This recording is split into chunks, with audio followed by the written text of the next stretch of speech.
So, I want everyone to take solace in the idea that not only am I a distracted human being on stream, on YouTube, I'm also very much so a distracted person in real life.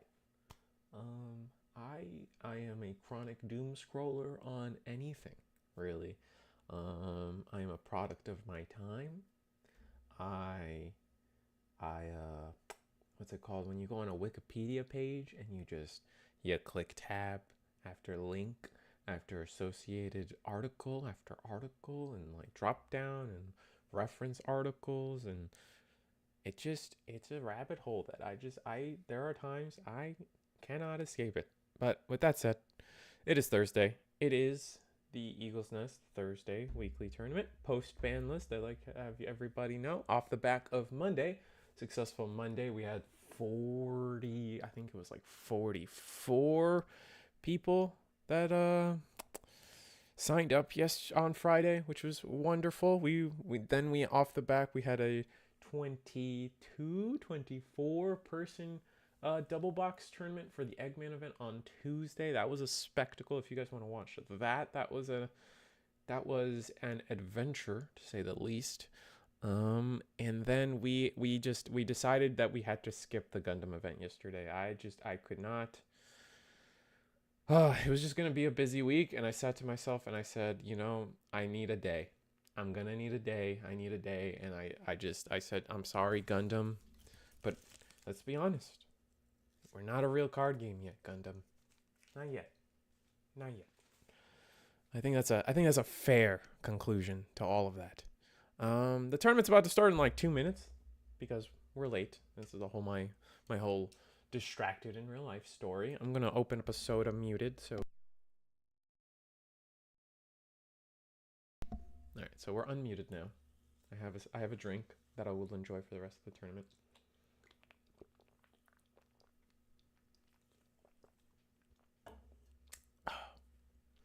I don't think the rest of the tournament's gonna. I don't think that's gonna last the rest of the tournament. That was kind of a lie.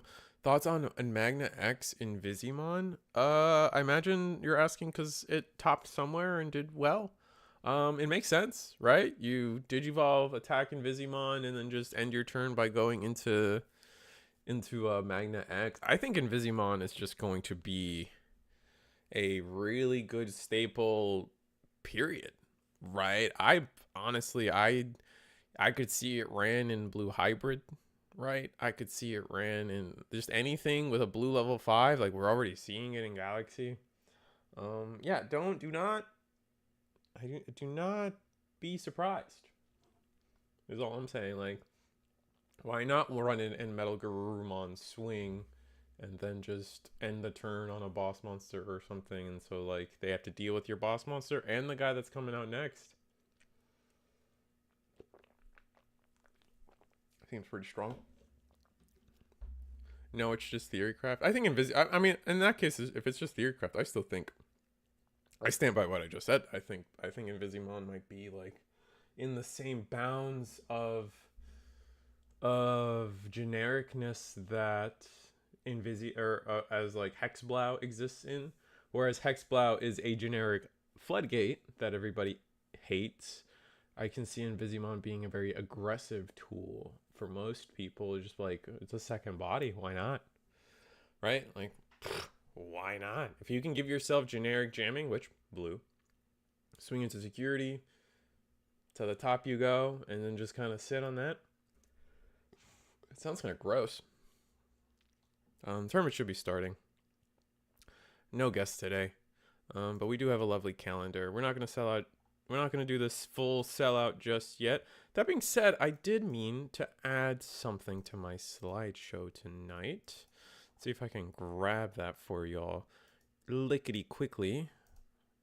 Yeah, here we go. No, that's not it. There we go. Eagles Nest Case Tournament, April 6th. Some avid-eyed viewers will say that is the same day as the South Texas versus Puerto Rico thing. It is. Unfortunate. unfortunate. I would say very unfortunate, but we'll see how it goes. We'll see how the timing of everything shapes out, man. Life is a pain. Maybe that's something we need to discuss. But that being said, life goes on.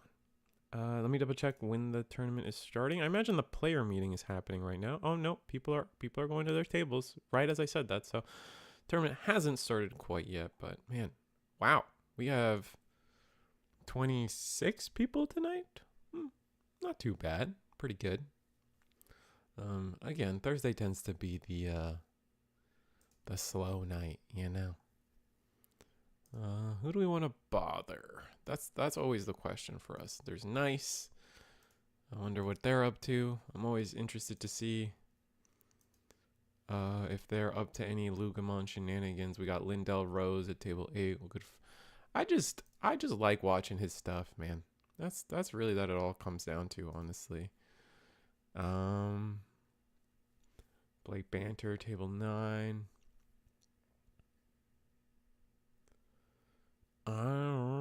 Brother the homie.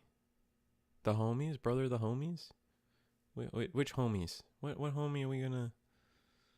Do we get Peter again? I feel like I get Peter. You know what? Let's get Cyber. Cyber is a homie of mine, along with Tessero. So we'll just go to table 1. We already have the privilege of having Chicago, our Thursday judge, up in. Oh, Discord looks different. I hope that doesn't screw me over in some way. I guess we'll find out together, chat. All right, well. This isn't the final. Oh god. We did not fix any of this. Oh no. All right, let's get it. Like they're still setting up. So that's okay. That's okay. Look at this. All right, my lining up is everything is good. Tessero, will always sell out Tessero. Tessero probably streaming currently on YouTube. So if you want to see his run from his perspective, get the invoice in chat comms, if you will, from Tessero. I'm sure he would not mind the company. He would probably enjoy the company, prefer the company. So I definitely invite you guys all to his stream. That being said, to continue on that point, code Tessero on the Avolt store to get his mat. I think you get 5% off or something. So that's always fun.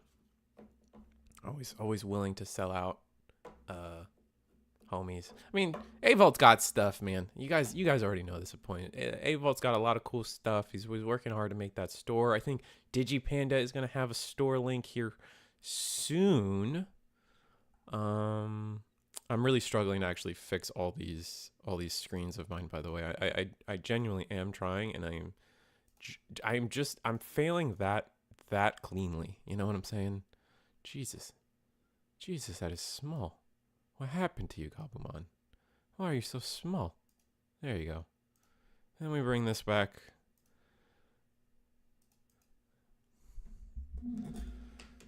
How's everybody? 14 people warming up. It's kind of why I talk about this all the time, but there is an importance of like the warm up of the stream.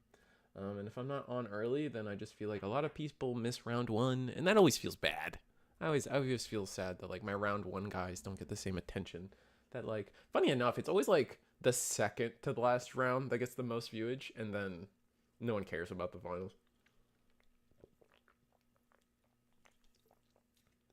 Which sometimes I can understand, because like when the finals is like Royal Nightmare, no one cares, right? It's like, it doesn't matter how it ends at that point, right? At least that's how I kind of see that. Looks like Cyber going for Levia, but giving up the WEBCAM evolution in the back, and we got Labra in the back, so we're not giving up on too much.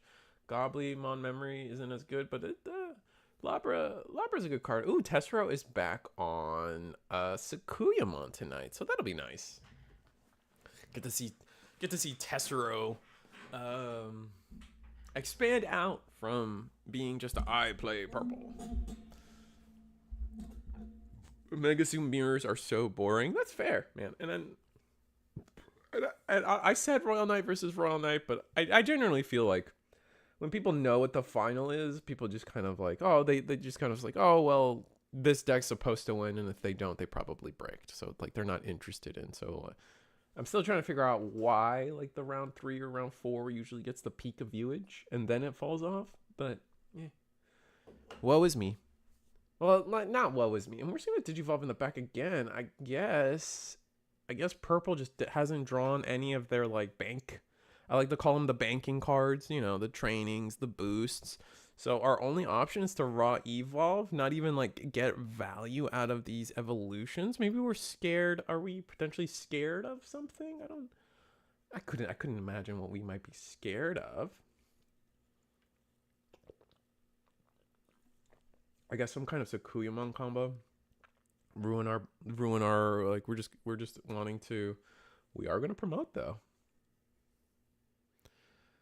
Happy Banlist Day from Australia. Happy Banlist from Day from Australia, Green Hill. I mean, however, we've been this Psychmon doesn't do anything, unfortunately. I don't really like rest in peace, I guess. We're gonna promote the Renamon X on Tessero side. We'd have the double training, so this could be potentially a pretty strong turn from Tessero. We'll see how it goes. With Sakuya popping off recently, do you think K red decks should be included? Do you think red decks should be including Gossmon floodgates? You would be surprised. My immediate answer is, yeah, you should probably think about running Gossmon, but I think you need to be careful in terms of how much the difference between ignoring evolution cost and reducing evolution cost. The scrambles are like, I think the scrambles are the only card that actually reduce the evolution cost. Everything else is either a replacement effect or an ignoring effect. Only the scramble reduces. So Gossmon does nothing. That deck has a minus 2k by sneezing. That's fair. Also trainings fair. I wasn't considering trainings, but at that point you can consider. I guess I was trying to target specifically what smugImpmon is doing, right? I wouldn't say smugImpmon is using trainings on a different degree than any other deck, right? I feel like I think it's fair to say that everybody's using trainings. So if like, you know, Gossmon's a good card. So I was trying to like expand beyond that, but I should have mentioned it at least. So thank you for keeping me in check.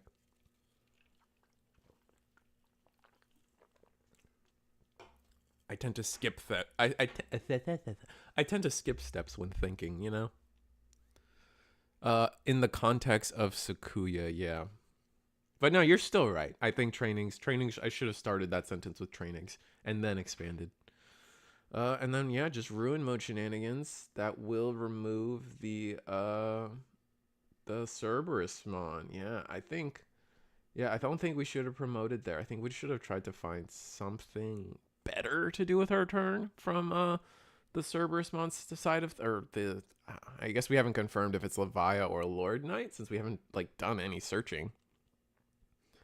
And it dawns on me sometimes. Does it dawn on anybody else that purple has the least amount of floodgates right now? I think they have Gauzy and they have Psych, right? That's it, which is kind of crazy. We're gonna Biting Crush away the Biting Crush away the Renamon. But that will, did we discard, are we gonna discard? Oh, we did. Oh, but we didn't discard a Leviamon with that? Oh, that's mean and gross. They don't deserve Floodgates since they're replayable. That's fair. All right, we're gonna play the Renamon. Search a couple cards. The only the -2 is only if they have the 1 Kyuubi, which is a 50-50. That's fair, Devin. I also agree with that statement. It was wacky to me that red has the most. I think red has them all, right? I don't know how much you guys uh include ignoring Digivolution requirements as a floodgate. Because the only thing that stops is ignoring like color and level.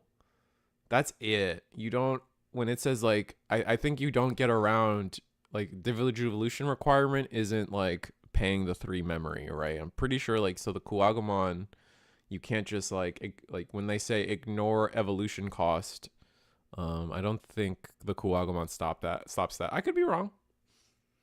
So I guess they don't deserve. If they like, if it's like if they printed a worm or a V floodgate, yeah, that would be pretty bad if they printed a worm or a V floodgate. Dog, we are in scramble format, so every deck has floodgates that are replayable. Not the evolution cost reducers. Unless is Gosmon not 3K? I know Siyako is 3K. Some of the floodgates are 3K, and I think it's the evolution reducers. So Siyako, Cutemon, and then Gosmon. I think all 3 of those might be. He Goss is 2. Okay, well, see, I know Siyako's 3. Psych is also 3K. Maybe that's true. Not sure. Probably true. I'm gonna go ahead and believe you. I know some of them are 3K, which means you can't play them off of Psych, which is a problem in itself, I guess, maybe. Sakuya turboing to Shine Gray Ruin is going to get Shine Gray Ruin limited in the long run. And I am, Lucas, I'm okay with that, honestly. I'm okay with Ruin mode being put to 1 or banned or whatever. Like, here's my thing, man. Everyone, I was personally not on the bandwagon of limiting or banning Mirage, but it's banned. All right, fair. A W for the community. Most people wanted that banned. Sure. Not gonna die on that hill defending that card. However, why is that card? I like to extrapolate the logic. So like the logic is it is an annoying floodgate. It's not fair. When I draw cards, that's just me playing the game. Let me play the game. All right? Fair. I'll give you that. All right? From that logic, all like it starts leading to the effect that like all level 6 and higher floodgates are bad for the game, right? Ruin mode doesn't let you play the game, right? You can't play Digimon or use Digimon less than 5K now. That's pretty bad. You're just trying to play the game.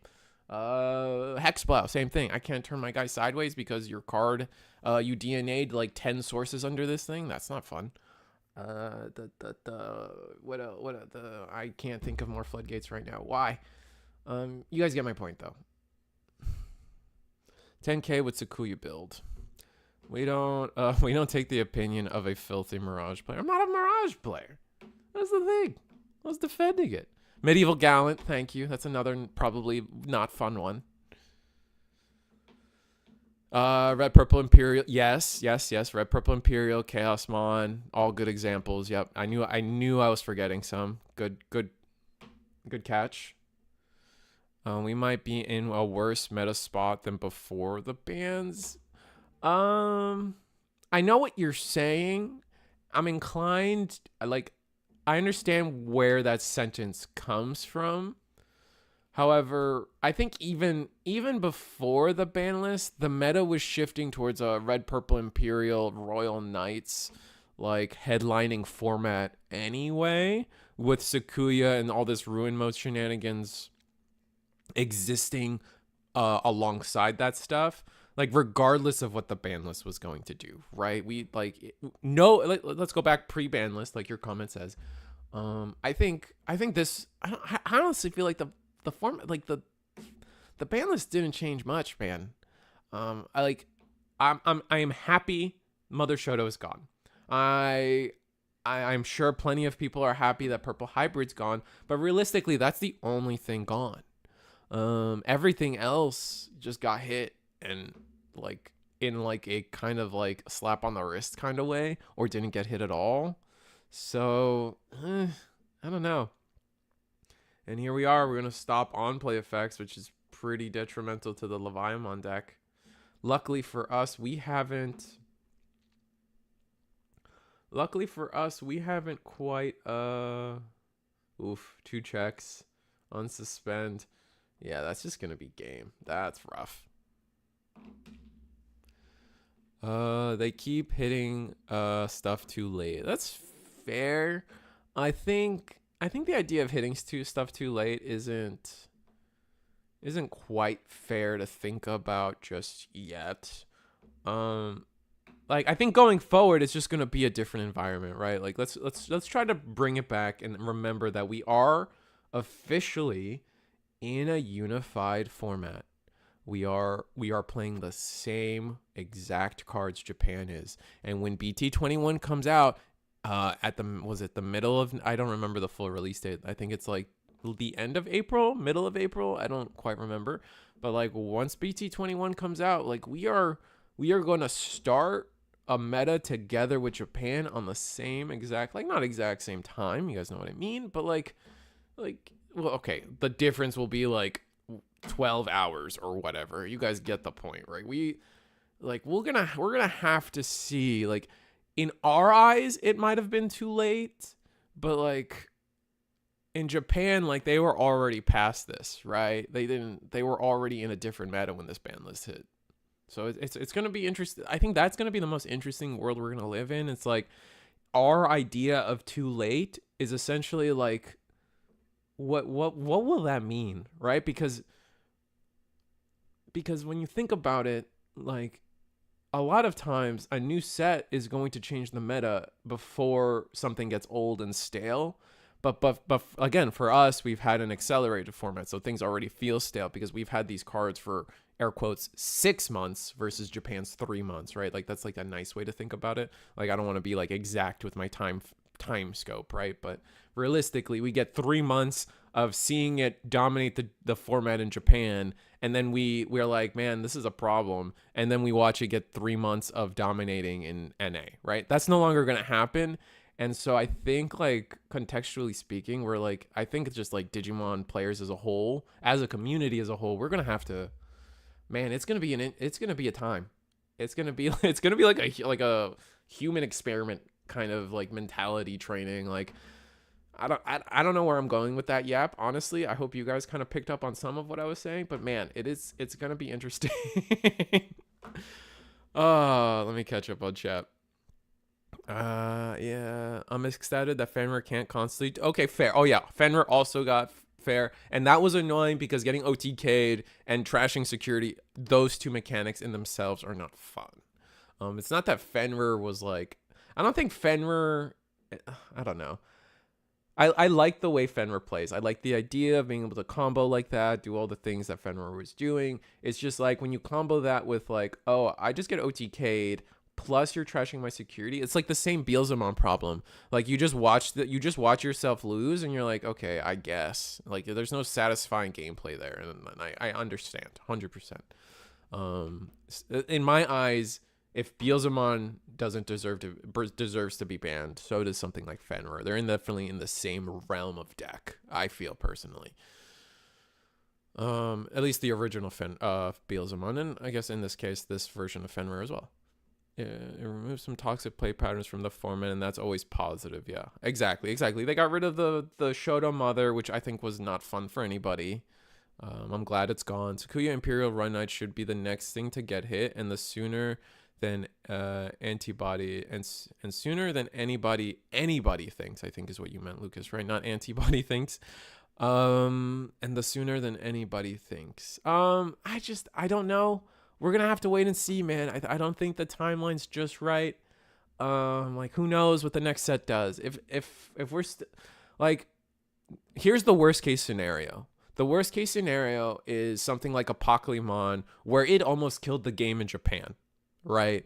Where they were definitely way too slow on the ban list for Apocalypse. That was crazy from a English looking at Japan spectator, right? As looking into the Japanese format, Bandai did not react quickly enough for Apocalypse. That, I believe, that almost killed the game in Japan. I wish I could. I've never fully talked to like an actual Japanese player about the thing. Maybe one day I'll interview. Maybe one day me and East will get to talk to each other one day. You know what I mean? But that's always going to be something that's interesting to me, is just like how long it took them to ban Apocalypse from the perspective of a Japanese player is crazy. And I really hope that never happens to us. Purple Hybrid legit might have been theory thinking keeping back Royal Knights and 7 Demon Lords in check, Sukuya being the best OTK deck around, not amazing or fast game enjoyers, not only fair. I cleared somebody's security turn 2 with virus. Yeah, no, I'm not saying these decks are not a problem. I'm just saying, like, in 3 months, if they're already cycled out, then what's the difference? What's the difference of a ban list? Which is also kind of why I'm okay with, I like rotation. Rotation means you don't have to just rely on a ban list. Rotation is if something's problematic, it'll eventually leave anyway. We could get a ban list every 3 months. Maybe we could get a ban list every 3 months. That'd be cool. I don't think they're going to. I think they're very much okay with their 6 month cycle of ban lists. We get a ban list in March around this time, and then early fall we tend to get another ban list as well. So they try to twice a year, and I don't think they're changing that. What it means is what we also have to live through 3 months of Apocalypse. Either Japan then is being limited day 1. I think Devin, yeah, I think we kind of talked about, we were mentioning the same thing with that comment of yours, Devin, where like, yeah, just the idea that Apocalypse was a problem, and if through the eyes of the Japanese player, it was crazy. I think we're just on the same bit there. Not every 6 or every 2 months, to be honest. Who knows? I don't know. 2 months might be too much. I really couldn't tell you how often a correct ban list should come out or shouldn't come out. Personally, I'm okay with scheduled ban lists. I like knowing, like, all right, the format is making a giant shift this day. I don't think once a year is enough for sure, but twice a year has been working fine for now. But definitely, I think they need to keep themselves in check when it comes to things like Apocalypse. Again, that is the worst case scenario, is another Apocalypse situation. So fun fact that I just learned with Omnimon X, Work Ray OTK can now easily clear 5 checks and then swing again. True. I mean, that's Omni X period, right? Like, this is the same thing. Like, there was no difference between Omni X and like Blitz Omni for the most part. I mean, like, Omni X could be, I don't know. Yeah, you get it either way, I think. Bans need to come out faster and sooner if they are pumping out boxes every month and a half. They're not going to continue pumping out boxes every month and a half, Lucas. That was only for us an accelerated situation due to us trying to catch up to Japan. I think we're going back to, a box every 2 to 3 months is what we're probably looking at in the future. I don't actually know that by heart, but I'm pretty confident that's what's happening. Do people not want to let formats develop based on just a month of a few lists and new sets coming? And that's what I was saying, Green Hill. That is something we're probably going to experience for the first time, because in a lot of people's minds right now, we look at Japan and we're like, wow, this deck is, and it's 3 months of us looking at Japan and seeing red, purple, Imperial dominate. Giving an example, I'm not trying to be accurate. Giving an example, we're watching red, purple, Imperial dominate for 3 months. Then it comes here, and then it dominates for 3 months. And then, like, in Japan, they've already moved on to the next thing, and we're still dealing with red, purple, Imperial, and we're like, man, we need a ban list, please, God help us. So everything feels inflated for us when it's not true, right? Realistically speaking. So we have to, I think there's going to be a community-wide shift going forward, and it's going to be very interesting. Like, people cannot be sick of a format already when it hasn't even started. Exactly. More ban lists would be good, though. Yeah, I mean, I can't, like, I'm not saying Lucas is wrong in terms of, like, oh man, I'm just expressing how I'm feeling. I'm not trying to say anyone is wrong or right about, like, would more ban lists help the game? Honestly, genuinely speaking, I don't know. Maybe it would. However, I don't know. I don't really know one way or other. I can tell you that I've been pretty happy with the current like I said, about twice a year we get a ban list. I just don't want a Pokemon to happen again. They were pretty fast on pair banning the Galaxy Tamer once it got attention. Yeah, that was I think the pair ban thing, the emergency ban pair, was a pretty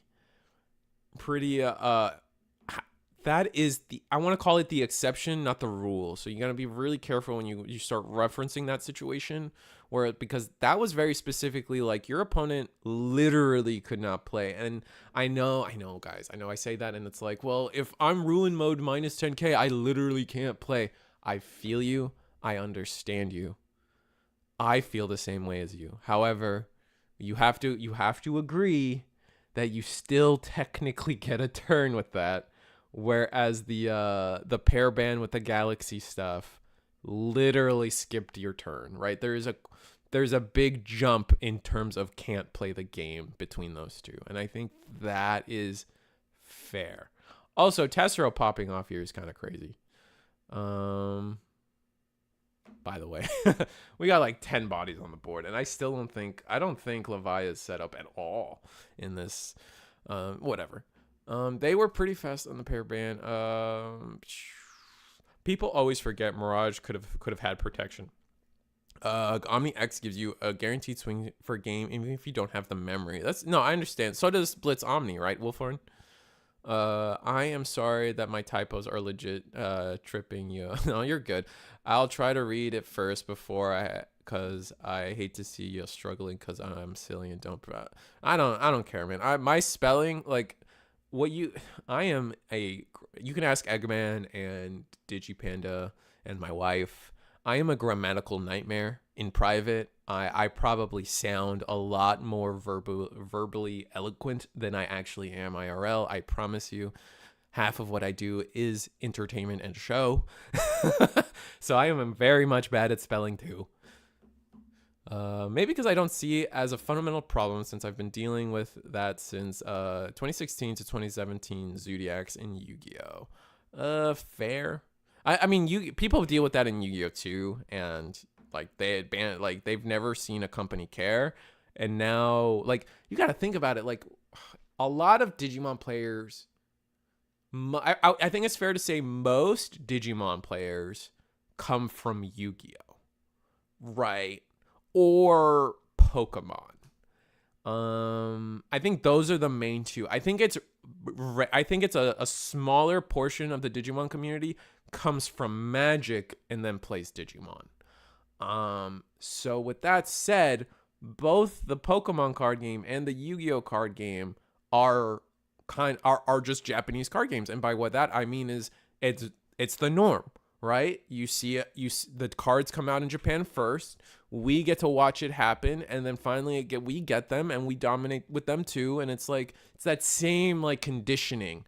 Whereas someone like me, I come from more of a Magic the Gathering background where we've had global release since the dawn of time when it comes to, for at least for me, when it comes to Magic. We've had rotations, we've had ban lists, and like the meta has always been this like shifting amorphous blob in terms of like player knowledge and teching and this and that. But Rizu, Yu-Gi-Oh has got a different ban list from the Japanese scene, and sometimes we get cards that they don't. That's not fun, man. I hate that in Yu-Gi-Oh. Like I don't as much. All right, I don't want to shit on Yu-Gi-Oh. All right, like I like Yu-Gi-Oh. I think Yu-Gi-Oh probably currently is in one of the better states it's been in the past 10 years in terms of gameplay, and I've experienced it, and you know what? It's kind of doing okay right now. That being said, I still have my gripes. I personally hate watching Japan get to have a different game than us. Like, I don't like that. I would much rather what Magic the Gathering does, where everyone gets the stuff same time and we get to explore the format together. No one's doing the homework for us, and I'm excited for that personally. I'm so excited that a Japanese card lane game has finally decided to do a global launch. Every 4 months would be maybe every 4 months would be perfect. Maybe 3 times a year. Like, I don't know the right number for how many ban lists a year we should get. I'm happy right now. I don't feel like getting back to this high roller meta is a fun thing. Oh no, 100%. I think Digimon has honestly, since its inception for a long time, Digimon has always had this issue of like, well, you just had everything. Well, you just had it, so you win. And that's like since set one, right? Because everyone likes to think of it like right now, oh, you just had every piece to win the game. But like people never remember the opposite. You didn't see anything, so you lost. And that's like the same thing, right? Like just reverse, right? Like in terms of a world of infinite possibilities and statistics, the person that sees everything is the same as the person that saw nothing, statistically speaking, right? Like you saw everything, so you won, versus you saw nothing and you lost. It's like the same idea, right? It's the same. You feel the same. And Digimon's had that problem since set one, man. Like, I just didn't see rookie. I just didn't see level 6. I just didn't see level 5. I just didn't see level 4, right? Like, that's just been part of the game. And I've been, like, that is something I've been hoping something changes in Digimon to fix that over the years. And it hasn't. And you can argue, like, oh, but that was the skill expression. But, like, you know, like, I'm not trying to introduce feelings into this. You know what I mean? Like, oh, early Digimon was when like skill expression mattered and like playing through your bad hands mattered. Now you just lose if you have a bad hand. Like, okay, sure, but like it's still the same. It's just exasperated, but it's still fundamentally the same issue. Like to this day, Magic, like getting mana flooded or mana screwed is a pain point. It's just, I don't know. It's just a point of mine. I don't feel that was the question about, that was the high roller format thing. Yeah, that's a weird, what's weird now is that we don't have a real solidification of the meta before the new set drops. We've been kind of privileged, and we could make very selective singles purchases alone. I was talking to my store the other day. I know what you're saying, Devin. I was talking to my store the other day, and I was like, and they were asking like, how much of the new product should I like order? And I was like, I'm not a businessman. However, this is my take, and I will tell you that,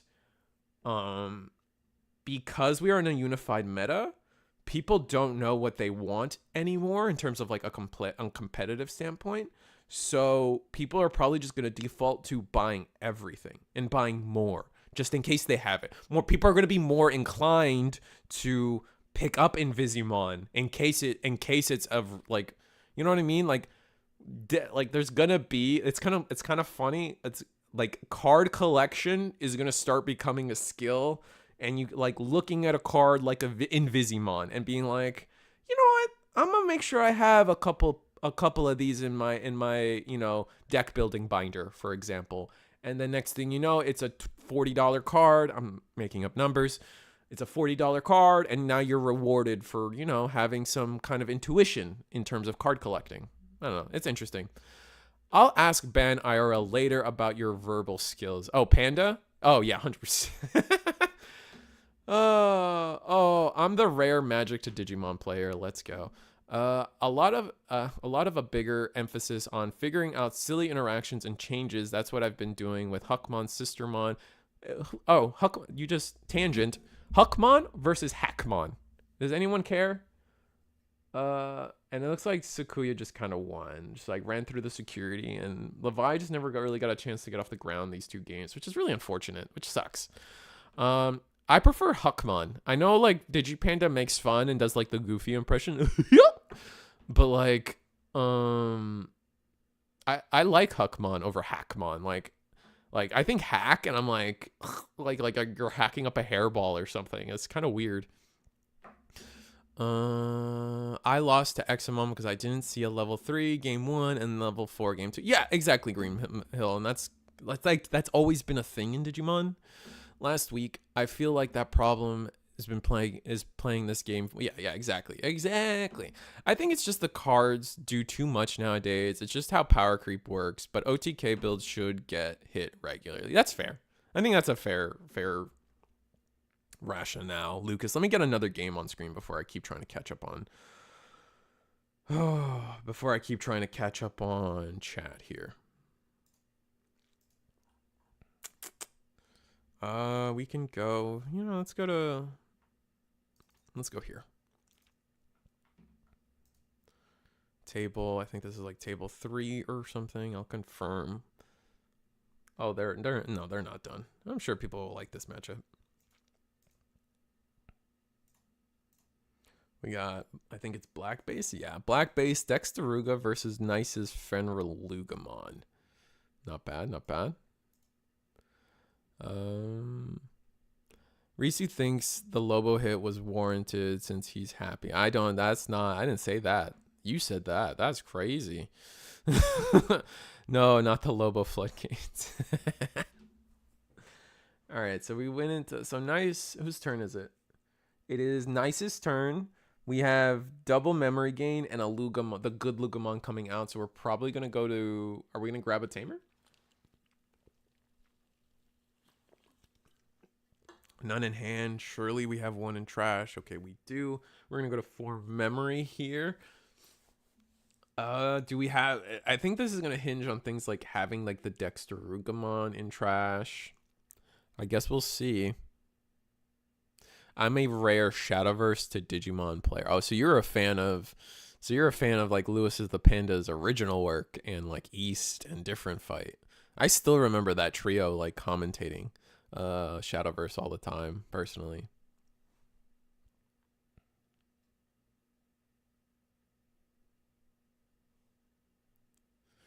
I'm just double checking. Gonna discard. Do we just have set level 7 BS? We're gonna delete, play the Tamer, gain 2 memory, put the Tamer back. Thoughts on Lamiamon and Medusamon. Am I crazy for liking Lamiamon? Okay, let's talk like Digimon design first. I think. Sorry. Let me bring back up the cards. I think Lamiamon is a lot cooler than Medusamon, Digimon design wise. Something about like the snake hair pigtails doesn't work for me, and Lamiamon is like way cooler. However, I think the deck is pretty well designed. Like I know, like we just need a sec. It's gonna have that same problem that all the other Liberator decks have right now, where they don't have a actual second line. But Risu, they have the Cyberdramon and the this and the that. No, you guys know damn well that's not correct. Like don't lie to me. Don't lie to yourself. They're not the same. They don't even have Liberator in trade. All right, let's slow the phone. So I think it's going to struggle for a bit, but I think progress is a really interesting keyword for red. And it also does this interesting thing where like, I think combined as a complete deck, I like the Raging, actually I think Raging Serpentine is an interesting card, like a red version of something like Biting Crush, right? Delete the highest opponent's Digimon, and then now you get this extra effect later. That could be this could be like the start of a really interesting time for, this could be a start of a really interesting time for options. Also, the other thing, reduce the use cost of it by 4 if your opponent has 3 or fewer security. Like rewarding having options in the late game, essentially, could be pretty interesting. I think that's an interesting direction for the game to go. And then the last thing is like the Lamiamon Inheritable that lets you spawn something that's pretty rare for red decks, to just be able to spawn another body without losing a body first is really interesting. And so I think we might see a world, and this is something I was talking about with friends, where it's like I think Digimon's probably heading in a direction where like everything can do everything again. Where it's like, and I like, again, like I've talked about how I don't care about color identity. I've never have. I don't care that, like, if blue gets Digivolve, I don't care. Like, I'm more interested in what the deck and the idea of what deck does, regardless of color. If red gets Digivolve, I'm not going to be upset. So, like, this idea that, like, every deck has some way to spawn a secondary body. Every deck has a way to attack extra damage or gain DP or unsuspend or gain some memory and just combo off. I'm down for that. don't care for color identity. Like even in Magic, I don't care for color identity as someone who comes from Magic and like the progenitor of color identity, if you will. I just like they just do a good job of keeping like certain themes together most of the time, you know what I mean? They do a wonderful job of like, okay, blue white or blue black in Magic is always about like health control. Like I'm going to do a lot of ping damage. I'm going to do a lot of micro healing for myself. I'm going to be a manipulator of the life pools. And that's kind of cool. And they surprisingly do a good job of that. But like you still have access to all the things that other colors are trying to do most of the time. It's just not as easy for you. And I think maybe that's what I kind of want Digimon to go to now that I think about it. I think maybe I just convinced myself into something, but it doesn't matter. Risu's also a scaly. I mean, no. I'm also not a furry. What is it? What kind of slander are we going on? Digimon has done it. It's managed to take majority of my TCG spending since November. Can't remember when I bought Yu-Gi-Oh! Singles online. Oh, that's pretty cool. That's cool. Digimon, I'm glad Digimon's doing that for you. Looks like this table is also done. The official art for both is really good for both. Royal Knights has a second line. Progress is so ignorant in a good way. Risu isn't just a furry, he's also a scale. I already read that. Also, the Lamumon is a very good card, but only because the context, not by itself, IMO. Making a stack with Lamia to swing with it feels very legitimate as a play if it's proper. There was a really good Kodak video about color pie recently. Are we talking Magic or who's Kodak? Is that should I feel bad for not knowing who that is? I apologize if I'm sorry. Let's look. Let's get you guys another table and move ahead. Let me actually like double check let me get my timer up. I don't have my timer up and that kind of hurts me too.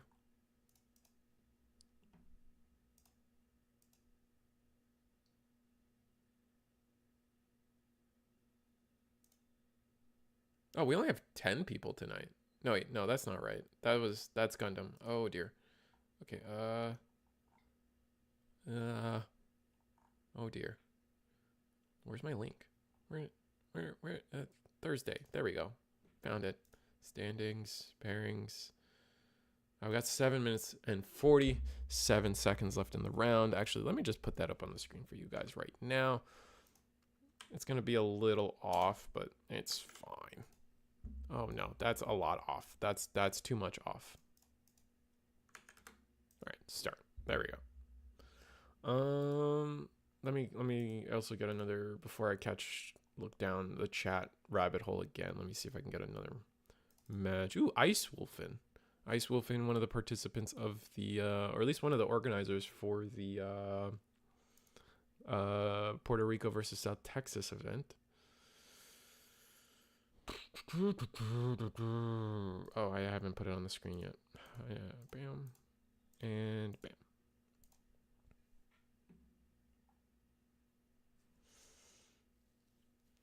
He's like a general TCG YouTuber. Oh, interesting. It's just a generic video about why the color pie works and why designers should stop forcing oh, interesting. Wait, it's just a generic video about why the color pie works and why designers should stop forcing it into their games. I see.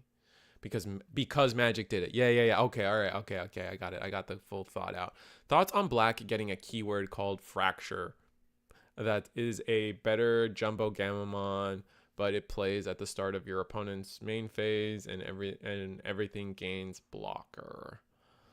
I'm okay with the idea of like Black getting its own keyword to play things. That's fine. Playing on your opponent's turn gets really annoying though. Personally, like I hate it. And this happens in Magic too. Leave my turn alone.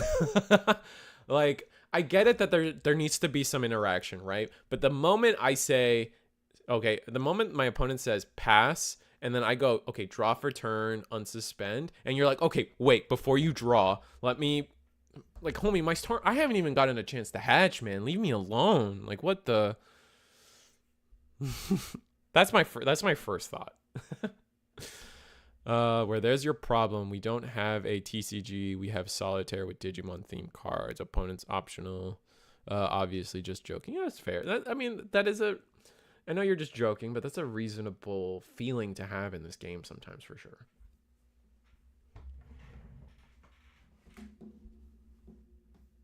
$42 people tonight. What's up, everybody? You guys are watching the Thursday Eagles Nest webcam tournament. You guys know what we do here. We sell out nonstop. If you guys know something that I could sell out for you or help you promote something, I am more than happy to do it at any time for free.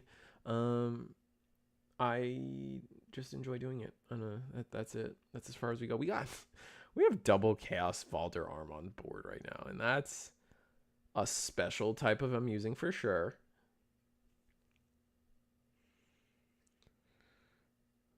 All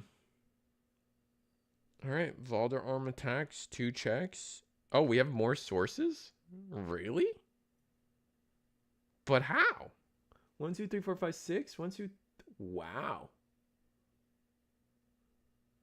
We have more sources than Hexplow. How? Oh, because this is a gross stack. Oh, we had a hard drop of Stingmon for this stack. Ew. That's gross. All right, hard drop the Renamon, search a couple cards. That's getting dangerous. That deck's getting pretty small. What do we grab? We can't grab Renamon. Yeah, I was gonna say, I don't think you can. Rookies can't search rookies unless you're Huckmon, man. I'm joking. I know there's some cards out there. Like, a lot of the Liberator searchers allow you to search rookies.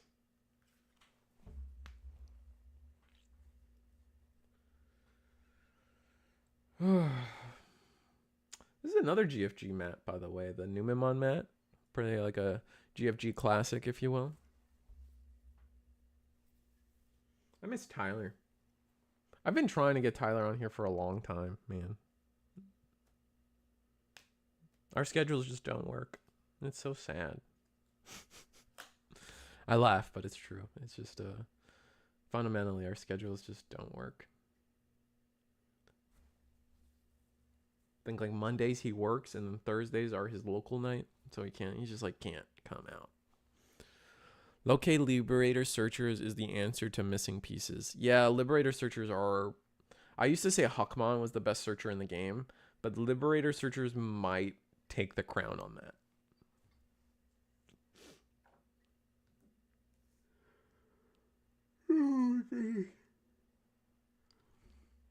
What is this token?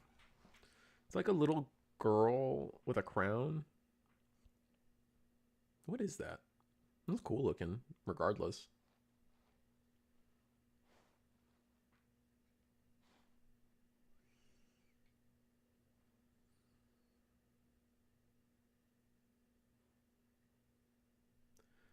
All right, we're going to resolve first Davis Ken, resolve second Davis Ken. But we're not searching. Where's the searching?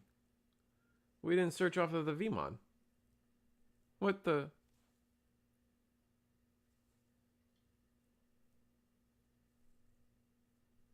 Did we search off of the... Did you guys miss that? Maybe I missed that. I feel like I was looking right at him as he dropped both rookies.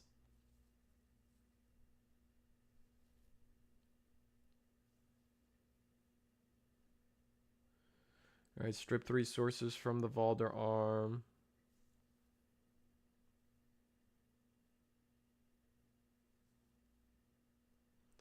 Now nothing can suspend once again. Suspend everything with less sources. Nothing can unsuspend. I think that's it. I think it's just attack at security. I mean, Tamon Ace potentially hits the board here, right? Oh, we're deleting the Starmon. Yeah, delete Starmon. Or Digivolve Starmon. Whatever. And then swing for a game. Easy peasy. He did not search. Your eyes didn't deceive you. As long as he wins this turn, it doesn't matter. Looks like he won this turn, so whatever.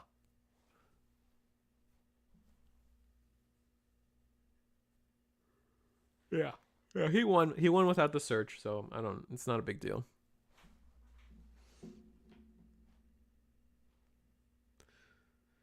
The fracture keyword would play sources, hence the jumbo Gamamon comparison. No, that's fine. I think that's a cool idea. I just don't want it to be on my turn. You know what I mean? Like, you can do whatever you want on your turn, but like, leave my turn alone. Ludomon and Zubamon were pretty good at top 5 for potentially 2 pieces. Yeah, I still whiffed, right? He didn't search your eyes and deceive you.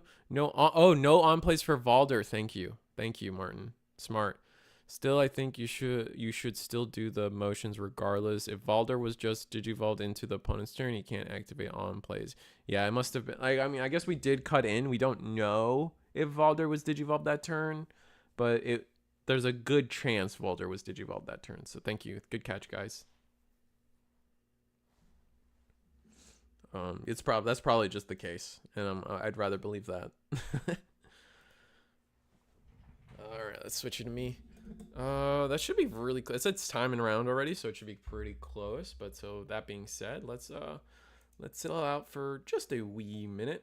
You guys are starting. That was round 1 of the weekly Eagle's Nest webcam tournament, hosted here on the Risa Discord channel and on the Eagle's Nest Discord, hosted by their team, judged in. What a wonderful scene it is. This is the last day of the season 4 championship that we hope season 4. Yeah.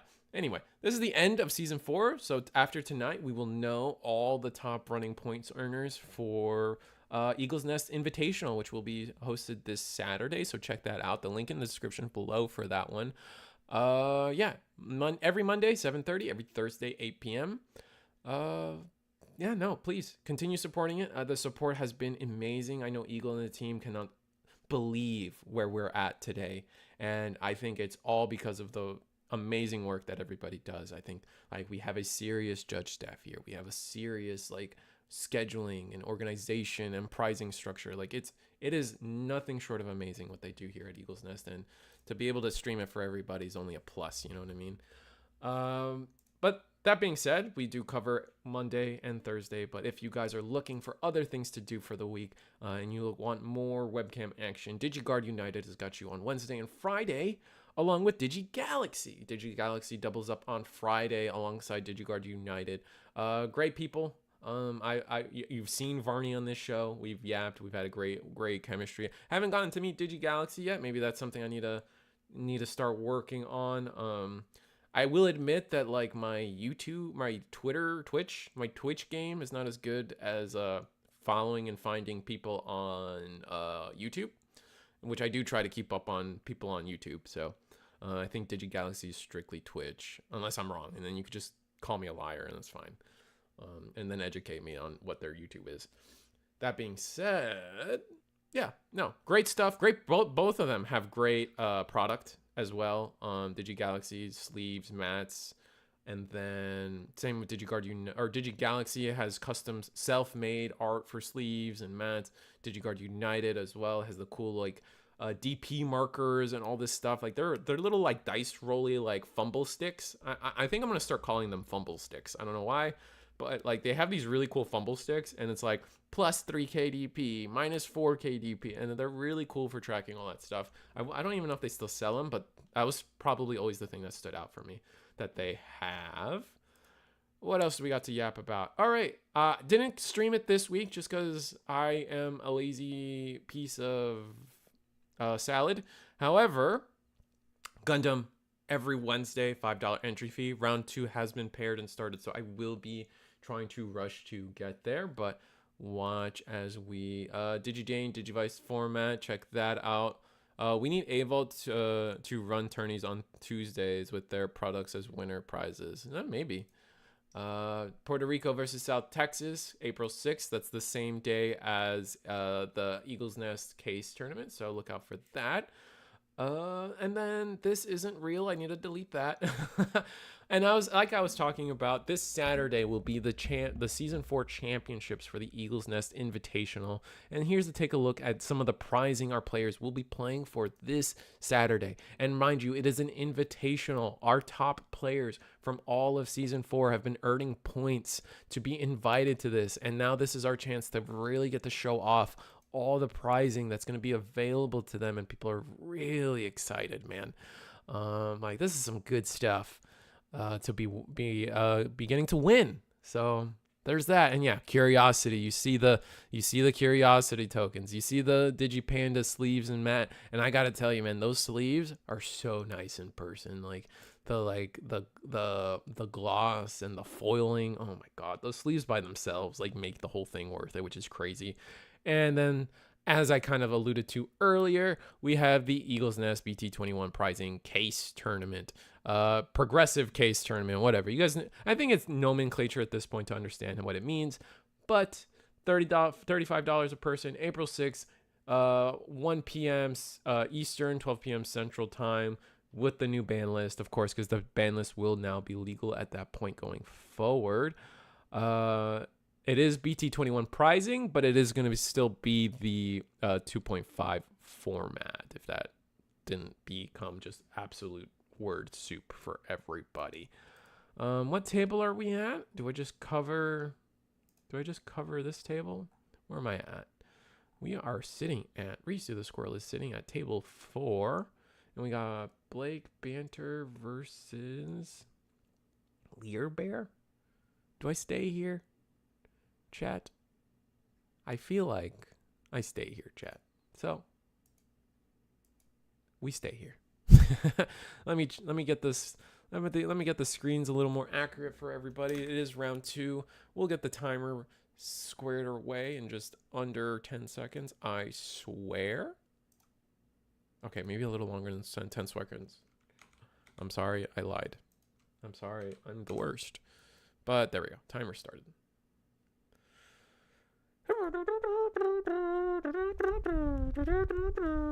When are the signups live for April 6th? I think the signups are live now. Correct me if I'm wrong. Link in the description below. But if that is a lie, you can always default by joining the Discord. If you ever have a question, always feel like the best place to get any single question answered would be the Eagles Nest Discord, which is always linked in the description below. So have at thee. Oh, it looks like we got Vortex Warrior versus a variation of Red Purple Imperial using Huckmon. Interesting. How fast do they fill? I'm currently in the paid check waiting room. Devin, I feel like it. I don't think it will sell out. So you got time. That's all. I think there's like early registration like incentives. Usually Eagle does those. However, I don't think it'll sell out. I don't think there's like a real cap. I think the cap would probably have to like is something like insane. So I wouldn't worry about a cap.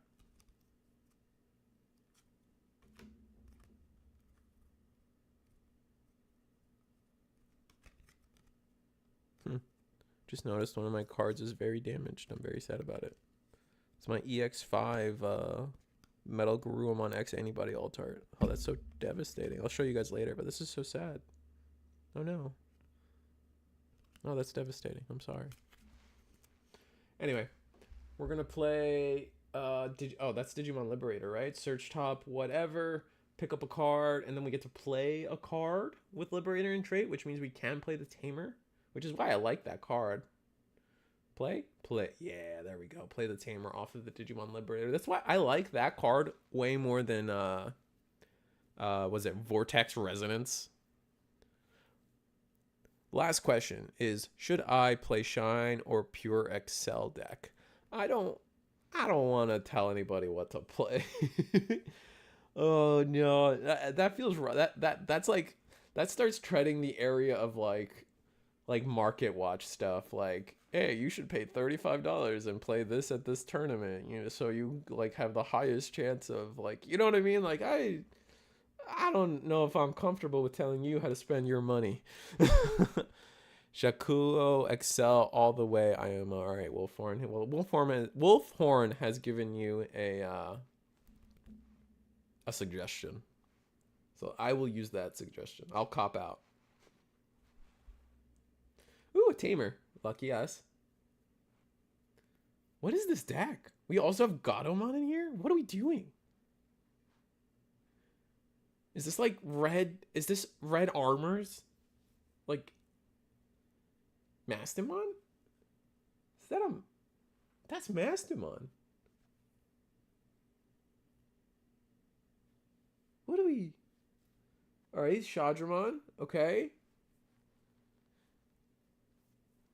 Shadramon play a guy. End of turn DNA. Oh, okay. Alright. We're gonna go into the BT16 Dino B. We're cooking.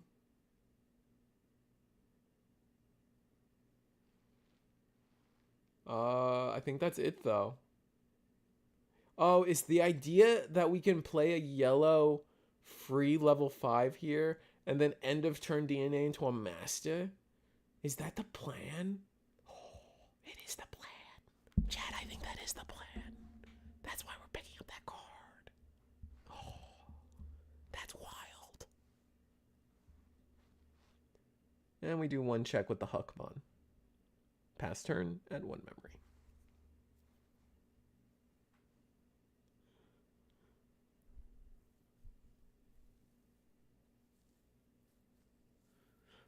Before I leave, no decks need either Resonance or Liberator, but a lot of the situations we need to accelerate its evolution, not play, in my experience.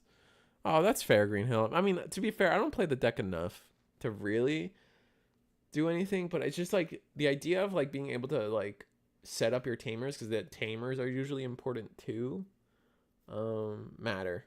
Or at least I value the tamers a lot, so... Maybe that's just thing. Wait, I know this guy. That's playing red base Mastamon. Wait, who is he then? You wanna share with the rest of the class, Hunter? I'd appreciate it. I'm part of the class. We're gonna digivolve into the Safagamon past turn, but we're gonna get some shenanigans off, right? Unsuspend. Ooh, we even have the good Shoto under, so we're gonna we don't have an effect to attack, right? But we can start attacking into... We can attack into the Dino Bee for sure, right? Attack into the Dino Bee. End of turn, Shoto also triggers unsuspend, piercing, one check. We also get to unsuspend by the level 5 inheritable. And then, ooh, wow. Okay. Is Vortex once per turn? No, right?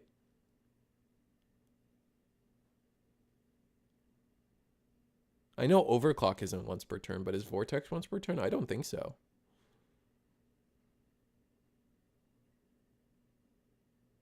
Yeah, one check, piercing. Vortex is once per turn, unlike... Oh, wow, okay. And now we're going to swing at something. Get the unsuspend via our level 5. Yep, that makes sense to me. No, it is not. All right, guys. Which is it? Fess up.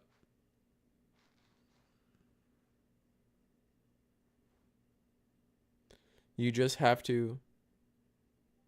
It is not once per turn, 100%. Thank you, Raptor.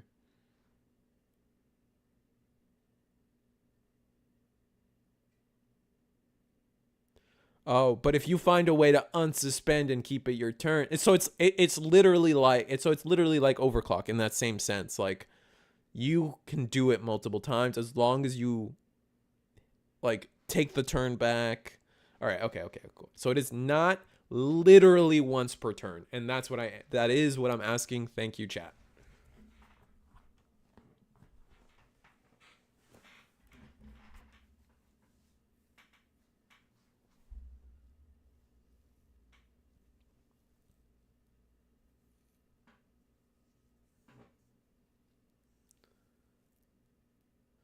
The card doesn't have once per turn printed next to Vortex. Okay, thank you. Yeah, that's what I was asking. Yeah, no, I maybe I should have been more clear because I did I did ask that with the pretense that like, well, yeah, you have to find a way to legally attack again, right? And keep it your turn, and go back to end of turn. But like that's what we got there. Doesn't matter. And then we ace. I feel like this was a. I guess because we hit the tamer, we kind of had to like go the extra mile here.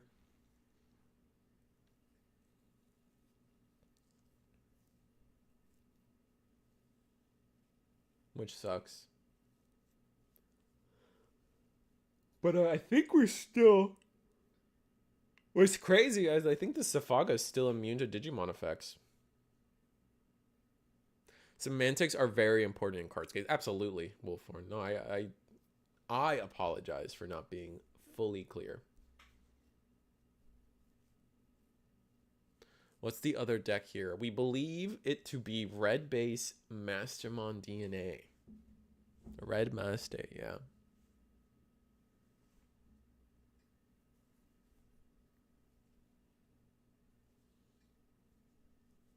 We almost saw like the perfect pop-off from this deck, but they weren't able to trash enough, unfortunately. And we're going to Digivolve into Shadramon. Shadramon will probably play out that Wormmon. Go ahead. Wormmon. There he is. There he is. Come on. Come on, boy. Come out. Wormmon. There he is. Yeah. There we go. Wormmon. Shadramon for 1. Go to 3. Then Shadramon again. Play Sala? Is that a potential goal we have here?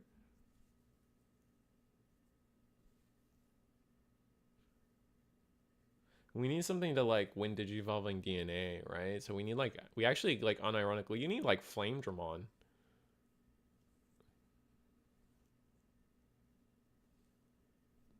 If this is who I think it is, then I know that Mastic player. Who was it? Hunter said that too? Wolfhorn said that too? One of them said it. Oh yeah, it was Hunter that said they knew. Wait, how did they DNA? And okay, so this is end of turn DNA with the Hawkmon. That is important to know because if we can play the Sylphie, but we do not DNA into Master. It's important to note. Risu, check your DMs. Sure. Oh, that's the list. Okay. Interesting. Thank you.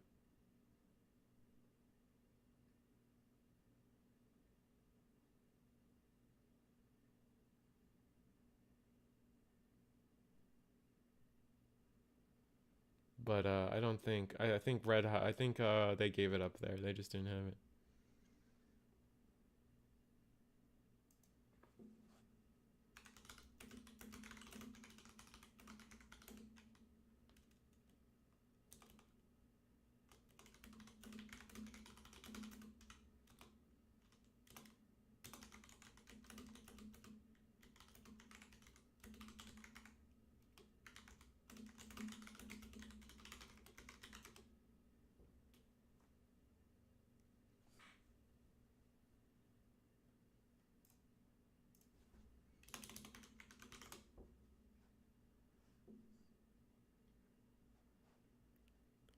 All right, we're back. We're back. Sorry.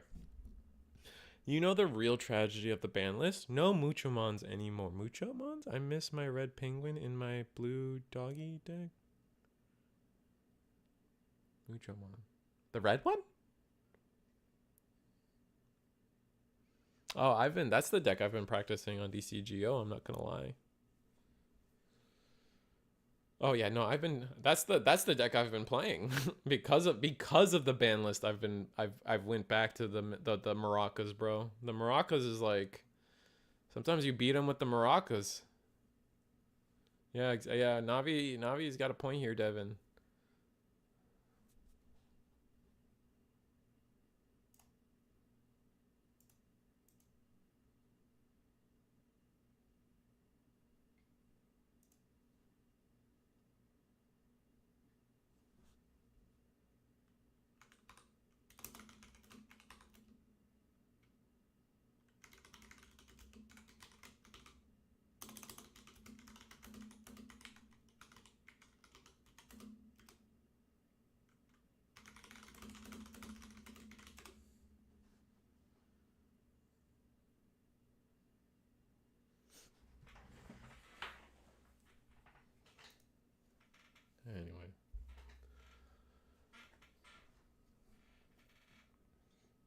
Also, anyone curious about the Terramon memory marker? Is that Cinnabon? Is that Cinnabon's work right there? Is it Cinnabon? I think that's the correct Twitter handle. Ah, the real tragedy is blue hybrid paying for red hybrid's crimes. I actually consider it more birds is crimes than red hybrid's crimes, because if they were, I still run the opinion that if they wanted to solely hit red hybrid, you should have just hit the secret rare Greymon or ancient Greymon, and you would have effectively done better. Still, so people are still playing Blue Hybrid, though the entire world moved on from them because Sukuya murders you. I mean, they do murder us, but my favorite Digimon is Lobomon, so I'll always try to find a way to make Koji and Lobomon work. Yeah. I have a Lugomon memory marker from Cinnabon. I feel like they have a Lobomon one, and I should pick it up, but like, I'm afraid of all those clay things like falling apart.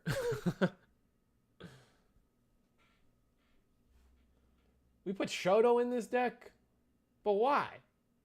The block? Man,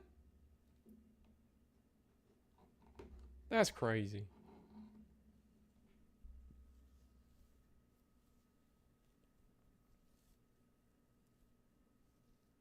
The only reason I'm questioning the Shoto in this deck is it does feel like there's a lot of working pieces and parts that we need to find and have going for us for this red-based Mestamon to work. So including like adding more pieces that don't necessarily help us get there. Like, you got to think of the game as sometimes like I know people throw out the term win more cards, right? The idea that like this card isn't doing anything for you, it is only allowing you to win the game harder. And I feel like if I may critique what I'm seeing here for the red base master, is that think of it this way: the ideal board position for this Shoto is not the memory, right? Like, you can get this memory 1,000 different ways. The main thing with the Shoto is I'm trying to get blocker, right? I think that's a fair statement.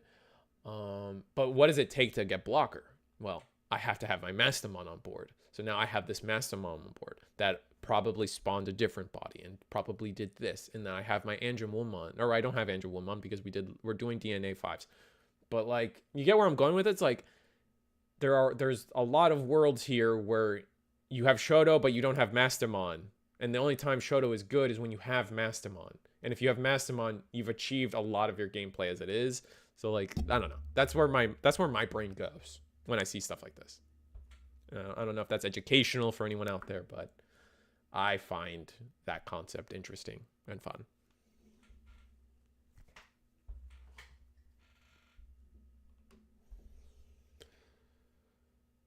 I want to believe you stole win more from MBT Yu-Gi-Oh. No, I think that's just a general term that has always gone around in card games, I think.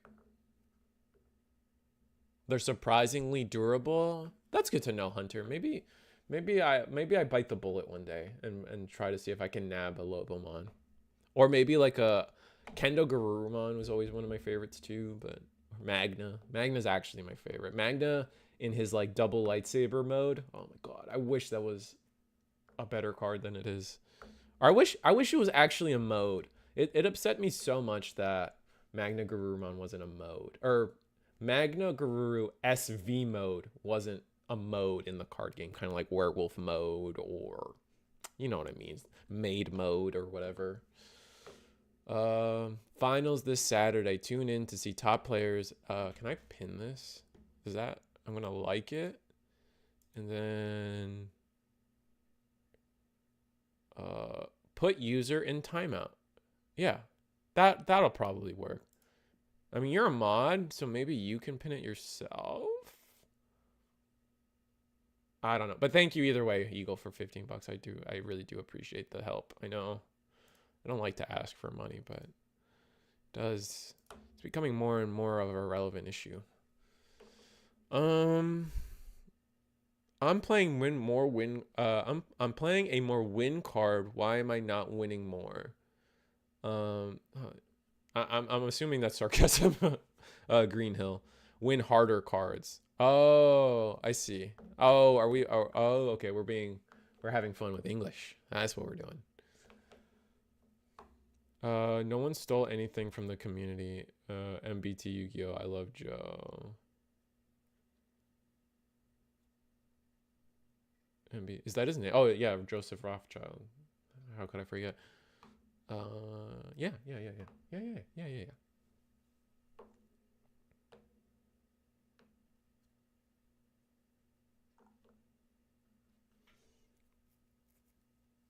Oh yeah, season 4 does start Monday. I guess I haven't been mentioning that, but like you can start earning your points uh starting Monday with going forward. New pricing structure, new entry pay like yeah, I mean, maybe it's not something we've talked about too much, but like there are some changes going into season 5 in terms of everything. So, if you're a regular player of the Eagles Nest webcam tournament series, just take a peek, take a double check, join the Discord for the season. I don't think any of the links in my description actually talk about the season 5 stuff just yet, but imagine they will on Monday. Feels bad we're not going to get to see the Mastiff pop off. Yeah, it does seem like we're not getting to see the Mastiff pop off. You could run Battle NPC as a memory setter, kind of a underused card IMO. Interesting. I do like Battle NPC, I think is definitely an interesting card. We'll have to see going forward where it ends up, but the fact that it's a white tamer probably limits it the most. Zafaga chews apart any setup efficiently. I'm assuming that's what's happening here. I couldn't watch. Yeah, that's exactly what's happening here. Zafaga is just non-stop attacking into these partition bodies, essentially. And it just isn't allowing... Not to mention, we just don't have the setup that we want. Like, we want to go into Masta, and we haven't done that, unfortunately.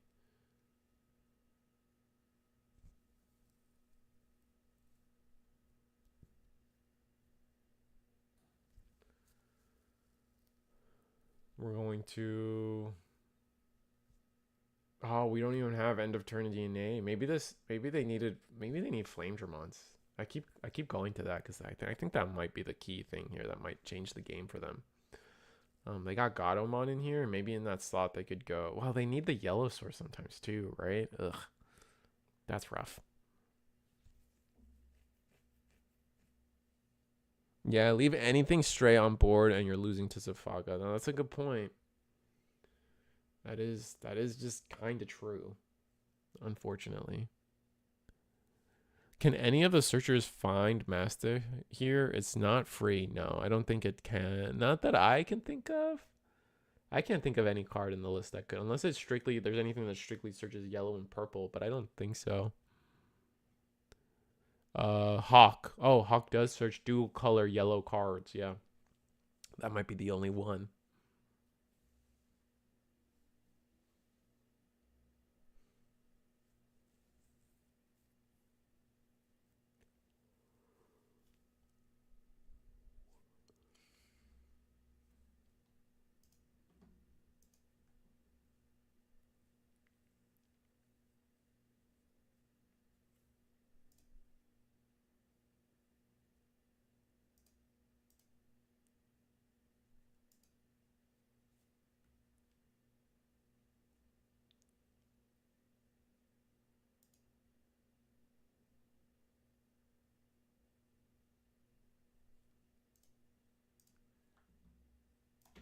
Sorry. I keep zoning out. Looks like we actually get to see uh oh, here medieval. Okay, but that's not gonna do anything, right? Because we're not bigger. Are we bigger? Oh, because we minus DP? Are we not? Are we affected? Oh, good night. Oh, we're also deleted. Oh, because minus 2k from the... Oh, minus 2k from the Tamer. Oh, that's so funny. Oh, that is so amusing.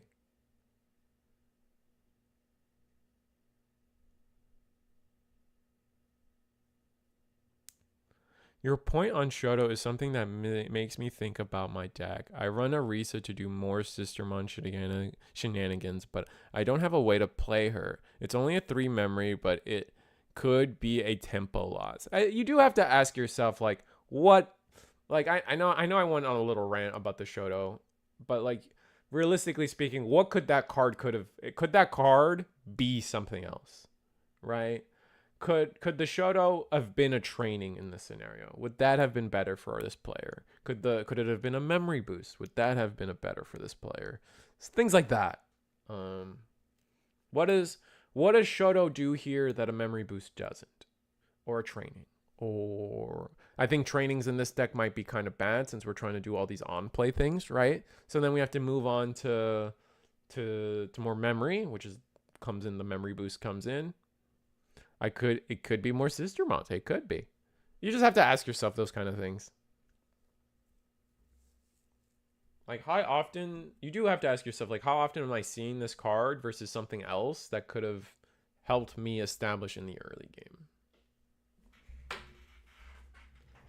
Just food for thought, you know?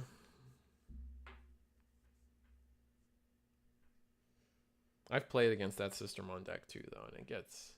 Especially with the Genkumon stuff now, where it's like just attack, and then unsuspend a whole board with reboot blocker can't be affected by Digimon effects is like, oh my god, please end my life.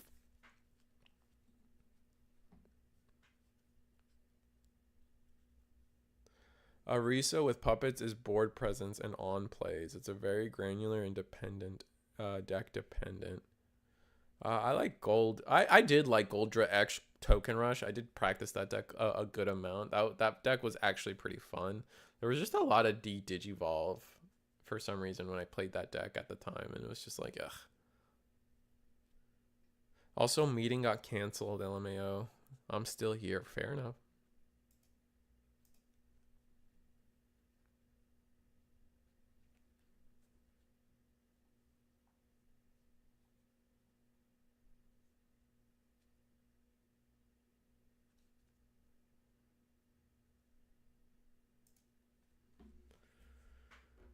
All right, so again, I see you guys, 62 of you watching. Thank you for participating in the Eagle's Nest ATI or Eagle's Nest webcam Digimon tournament series.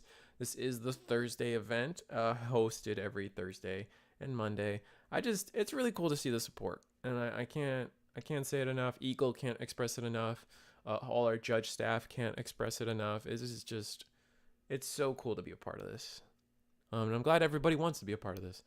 Also meaning, it's not doing archetypal things like that. It's literally medieval gallant.deck that plays Huckmon/sisters to do bodies on board for alliance and gallant effect. Interesting.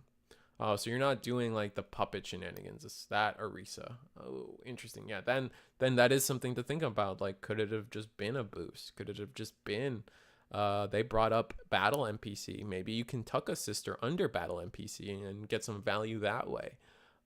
Get to play a sister later, right? It's just, again, no, it's a good theory, right? Also, fun fact, Shoto's really good for rabbits if you hate all the Henry cards. That's fair, because rabbits just plays green tamers outright. So not that, no, that's fair. That's not a bad play.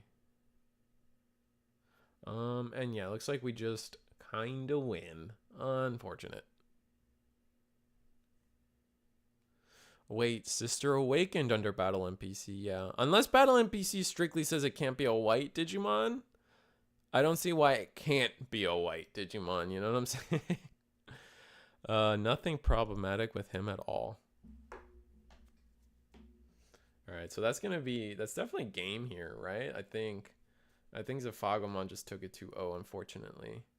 Just never got to do the Mastamon thing, right? Which is unfortunate. That's a bummer. That's Digimon sometimes. Let's go to some known players, shall we? Let's go to IBDW, and a player you should know. I call him Michael, but this isn't Michael Lafayette. This is Topping Birds player from the Texas Regional, Michael instead.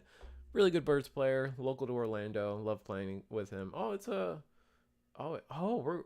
playing Lugamon Purple Hybrid. Or what is this? What do people like to call this? Is there a word for this? It's like AG base purple hybrid, like what Luga base purple hybrid? Like what is there? Has someone coined a term for this that I don't know? Nope, just a level 3. I found out that NPC might be the setter for adventure. You can tuck Lucet under battle NPC. Yeah, you can tuck Lucet under battle NPC. I really do not like that tie from BT21. What's the problem with BT21 tie? I like it as a way to add a 7th color, because everything has to revolve around your adventure tamers, and you're not digivolving. You're not actually digivolving as much as you would think. So you need the draw from that tie. Let me reread that tie for us real quick. I don't think it's on eggmanevents.com, so I'm gonna have to read it here. The tie reads, when one of your Digimon attacks by suspending this tamer, draw 1. Yeah, like the adventure deck, honestly, for me, like I would almost play 3 to 4 of this tie. Like something that people oftentimes forget about, like even 7 Demon Lords, is while the -2 memory of Digimon Emperor was really interesting and valuable to the deck, they really appreciated the draw power that came alongside Digimon Emperor. Without that, I feel like 7 Demon Lords oftentimes could be a slave to their top decks, and Digimon Emperor lets them get out of that more often. Whereas, so like I kind of see a similar situation with this tie, where these draws are gonna be what they need. Could be wrong. And then once you've like, you can do the thing where like there's potential for you to be able to, and then it cycles itself out for you may play 1 adventure or hero trait card. So once you can either help yourself set up more tamers once you've gotten your draw, or you can set up a Digimon for cheaper, which is like this is like the main guy, right, for setting up a lot of your on plays for cheaper. For each of your tamer colors, add 1 to this effect's play. So for each of your tamer colors, so you can, in a dream world scenario, you can -7 something. You can hard play a level 6 with this tie, potentially speaking, which is crazy. Yeah, just a food for thought. Food for thought.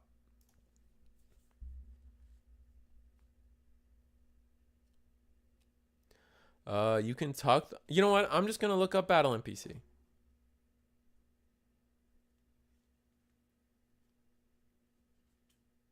But then why am I dying insecurity for a draw?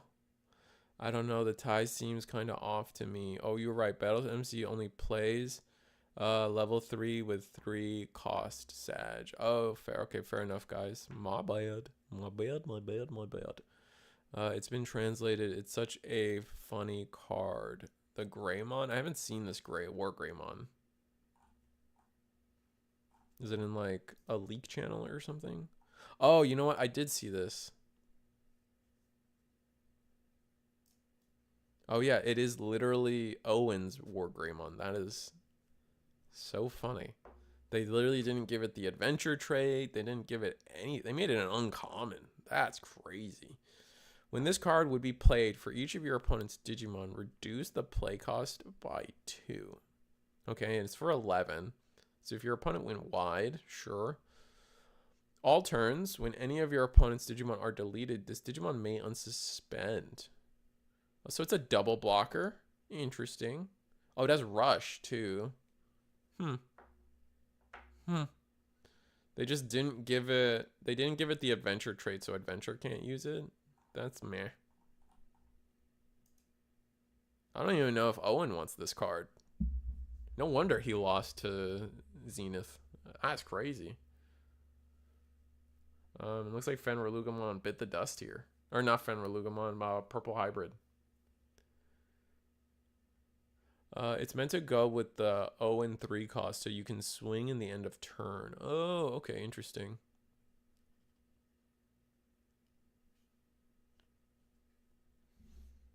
Oh, so if it only plays 3 cost level 3s, that means you can't play any of the Sistermons, right? Sistermon. Well, you can play Blanc. You just can't do Awakened, I bet. Where are you? Yeah, Awakened's 5 cost. Rest in peace. But all the other Blancs are 3. It's just Awakened. Yeah, it's just Awakened that's more. So you can still play all your sisters, which is not bad. Not bad. I say sisters, but I mean specifically Blanc. With Piercing, Raid, Reboot Blocker. Interesting. It's just -2 for all of your opponent's Digimon isn't a lot, right? For 11, so like if your opponent has 1 Digimon, you're playing for 9. Ugh, not great.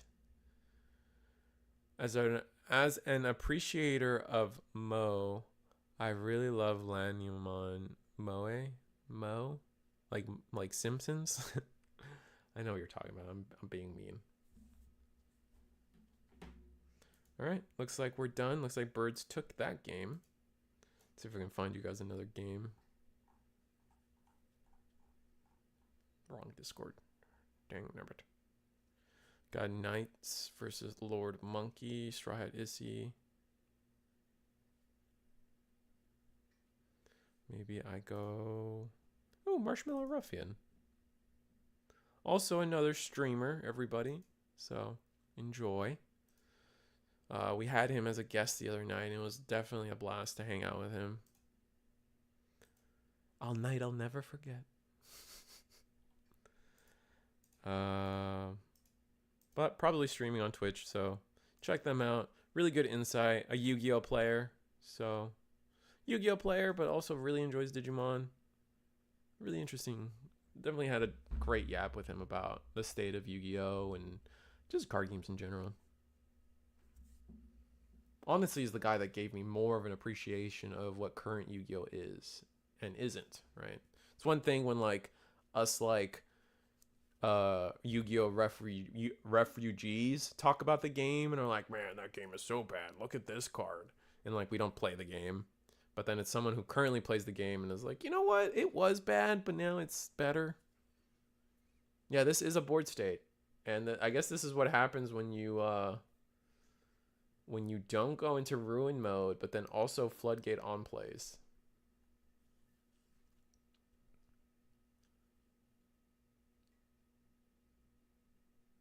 Oh, rip. 6 memory, and then that's game, right? We don't have blocker or anything. Is that it? Is that all we got? Oh, we needed the Raptor Dramon. Is that what we were hoping for? Ah, bummer. Oh, we needed another level 4. We were missing level 4. Otherwise, we would have gone into a full line. Dang, man.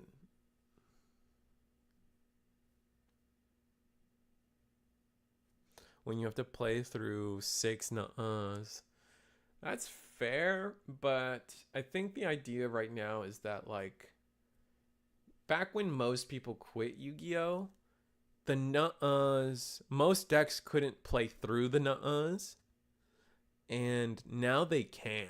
So as long as you're keeping up with the meta in terms of your deck choice, your decks can play through the nuh-uhs. And that's where the game becomes interesting again, because it's like, all right, what am I going to nuh-uh? What am I going to get nuh-uhed? And then like how does that gameplay and what resources do I have available to me after said nuts, right? No, it's just I think that's an interesting place to be. I think a big problem when Digimon was at its like everyone all the refugees came from Yu-Gi-Oh. I think the big problem was that like there were so many decks that couldn't play through the floodgate or the hand traps and the floodgate, so it got really boring and lame and not fun. That is a misconception of what Yu-Gi-Oh is. Yeah, Green Hill. And even and I say this as someone who people had to talk to me about it, right? Like I was in the camp of like, yeah, no, Yu-Gi-Oh looks like dog water, man. But like that's because it kind of was dog water when we left. Now people have come to me and talked about it, and I'm like, you know what? Yu-Gi-Oh is probably infinitely in a better place now. I will never let people justify a tier 0 format, mind you. People talk about that recently happened with them, and I'm like, no, tier 0 format's still not fun. I don't care what you say to me, like, but it was interesting, both players got to play and it was really fun. And it's like, yeah, but everyone's playing the same 40 cards. That really, we really talking about the same enjoyment of a card game here? Let's see if I can find another, like, we're losing matches like flies. I want you to know that, guys. We got Peter. No, we don't have Peter. We got Michael and Law, table 6. Now let's just go to Blake. Let's make sure. Sometimes people message me and they say, please don't stream me. And I'm like, okay, for sure thing, homie.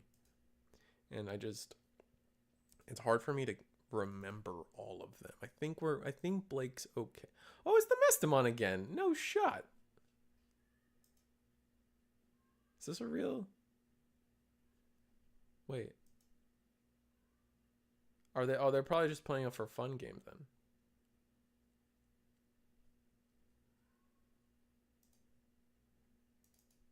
Straw Hit Izzy versus Tessera.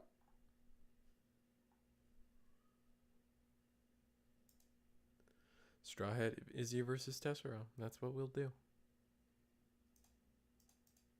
Boop. Boop.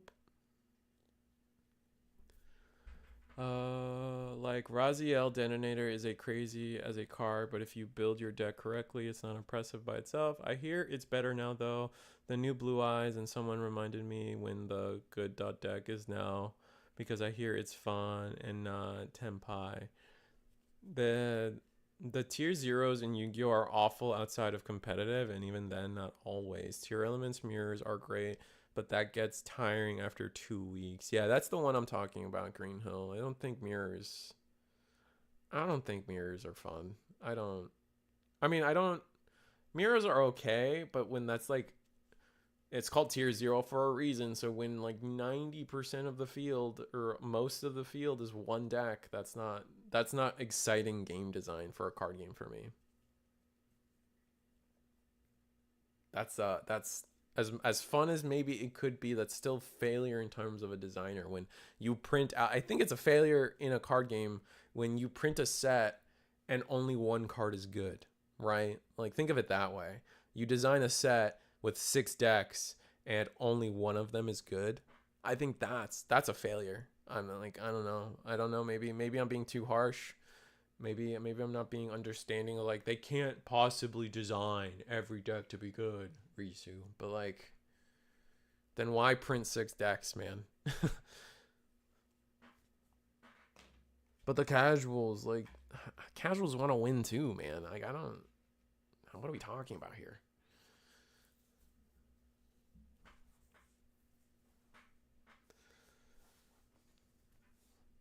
Tier mirrors are always either holy snooze or this is the greatest card game moment ever, according to the players.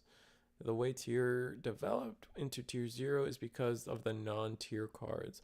All things, it refrains of old Ishizu Ishtar cards. Oh, right. Yeah, I guess I kind of remember that. Rotation. No, rotation wouldn't solve that. I know they're technically too close to each other in terms of release for rotation, but I don't know. I know a lot of people can be of the opinion, of the mind, if you will, that they like the idea of an old card becoming busted because of an interaction of a new card. And I'm like, no, that just makes the other decks worthless. I don't like when that happens, personally. I don't think that's interesting. I think that just means the game designer probably missed it and we found it, and now the entire metagame is going to suffer for it.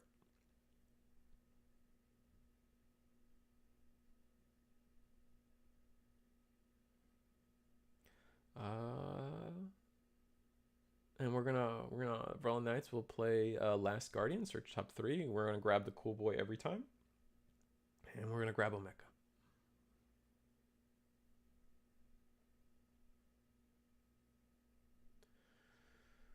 This matchup must be interesting. Oh, we're gonna play Pawn Device to draw a card. I still don't know how I feel about the world we live in when it comes. We didn't play a single Royal Knight this turn. That's not good.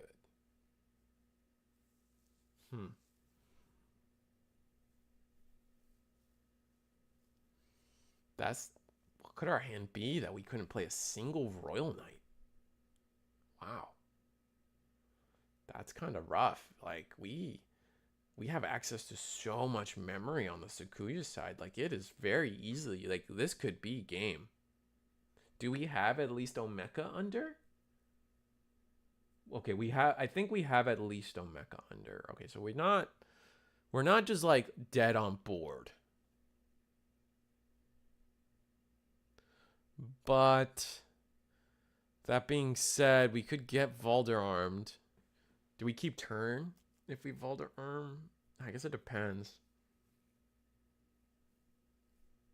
Like if we have double, for example, if we just have double Digivolution plugin, we definitely are just fine. Digivolve for 1. Yeah, and here's the daisy chain, right? Like we Digivolution plugin. We don't even need Digivolution plugin just yet, right? We can't double Digivolution plugin. I'm sorry I said that. But we are going to scramble, which kind of sucks. I think the cost efficient play would be to Digivolution plugin here, then scramble into your 6. Looks like we're going to play Mem Boost off the Tsukuyamon, search top 4. Probably there's Digivolution plugin. That's sad. We will get the level 5. Do we not grab the... Oh, no, sorry. This is yellow memory boost. What am I saying? All right, tap the Rikas. Go back up to 3. Excuse me. Gain 1 more off of the Renamon. Oh, wow. We have the good Renamon. Draw for the Viximon. And where do we go from here?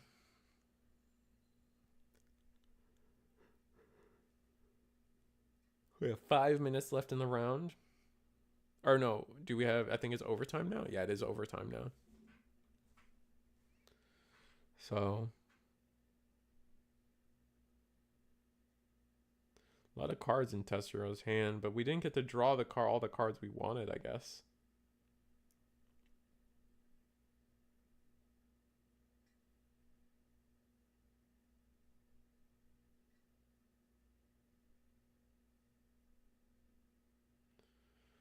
So we can't Valderarm and keep turn. No, we can...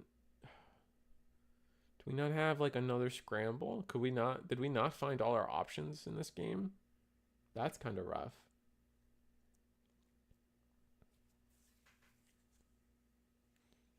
There's no overflow on Tessero's side. Just flipping over the Mem Boost to make sure, marking it as we can't use it this turn.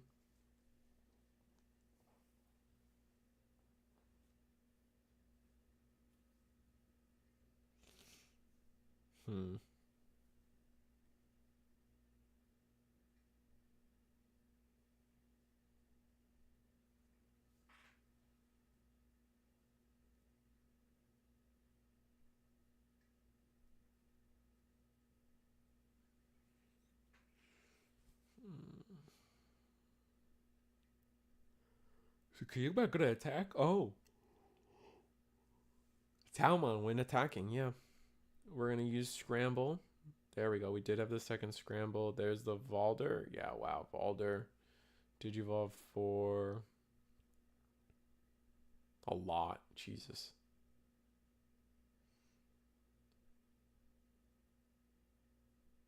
Tap the cool boy. That sucks. Omnimon? We don't have jamming. We're dead.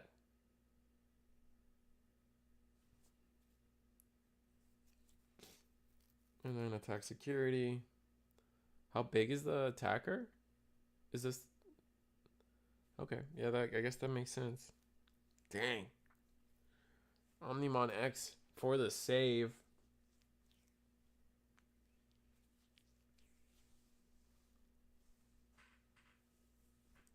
But now we don't get on plays, and we don't have anything like good set up, right? Like we don't have...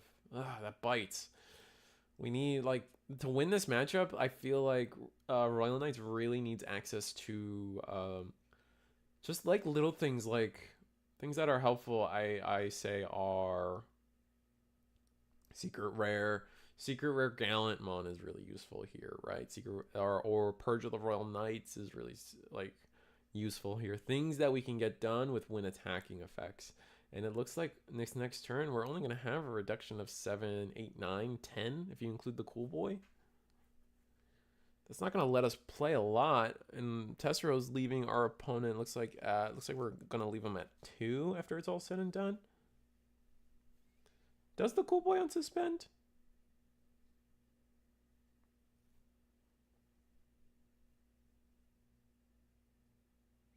Oh, we're going to pawn device to gain a memory. I like that.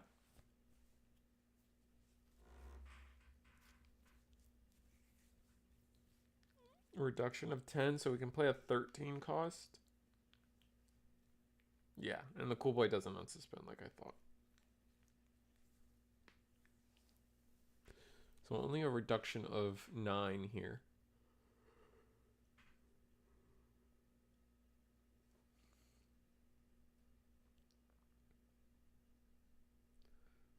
Omni, which will delete the Sakuya. Yep. Oh, dang. Oh, wait, no. Oh, we raided into the Sakuya, but we have barrier. Rip. Keep forgetting we can do that. Gonna scramble because our opponent has a Digimon. It's gonna let us grab back the Sakuya X. Then we just go into Valder again. And I think that might be a wrap here.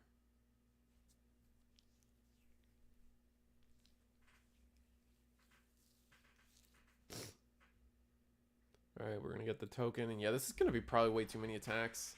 If we have the next Valder, it's over. We didn't activate both scrambles, which is kind of yikes. Because activating both scrambles... Wait, can we not activate both scrambles? I feel like we can't. Maybe that's crazy. I think you can, though.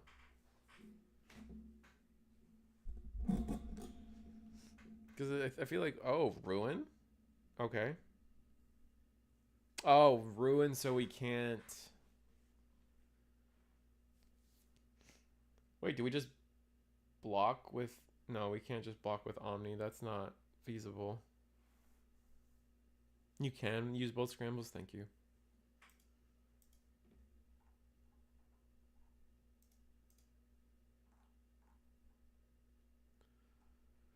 Oh, we got our 8 o'clock reveal. The official revealing of Raging Serpentine. We have to play the Purge of the Royal Knights. And that's it. We're scooping it up on the Royal Knight side. Ruin mode too strong here, and not letting us play the Omecamon for full effect. Unfortunate.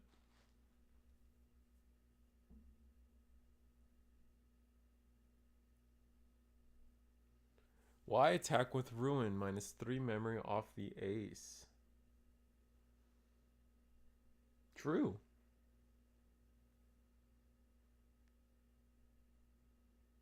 Actually true.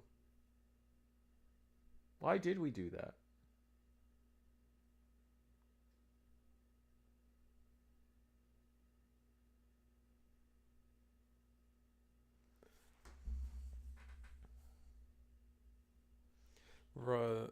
He would have had to at least one more turn. The player might have been too far behind.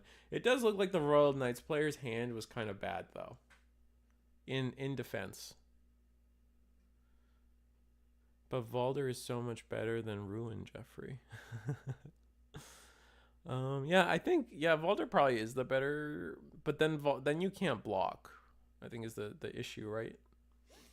Like then you just get blocked by the Omni regardless. And that's scary. And then they still have double blocker. But I think I agree. Attacking with the Ruin probably it gives Royal Knights the extra turn.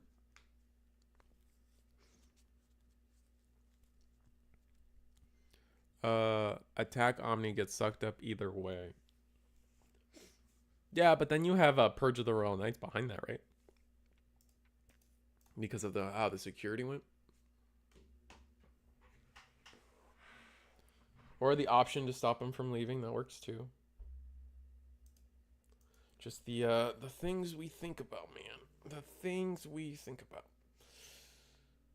Yeah, no, I think Attacker with Ruin is probably bad. Hindsight. But I think it was turns and time anyway, so Royal Knights probably just said peace, deuces.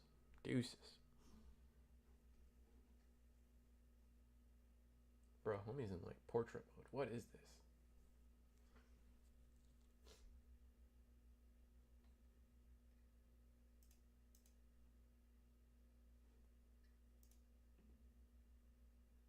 What table am I?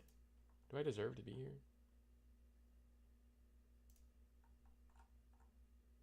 Yeah, we're table 3. Let's get Michael Lafayette going.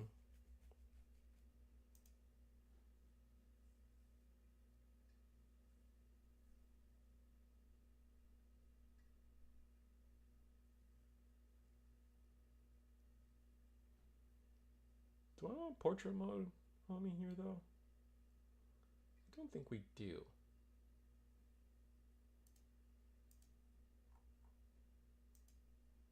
So I'm gonna move.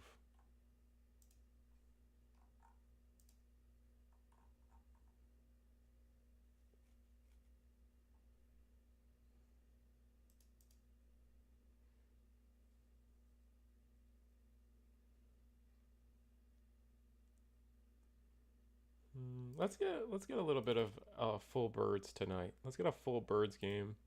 We got a Digidorks guy on here, not cherry picked. Oh, team Jack Raid. Let's get some team Jack Raid going. I was supposed to be on the Digidorks podcast, and it was real. I was invited, and I was like, yeah. People invite me to things. That's exciting. And then I had to cancel it. It felt so bad. I was like, dang man, damn it. I had to cancel because like I don't think people fully understand how last minute everything kind of went down with the Eggman double box tournament on Tuesday, but definitely some priorities had to be made and understood.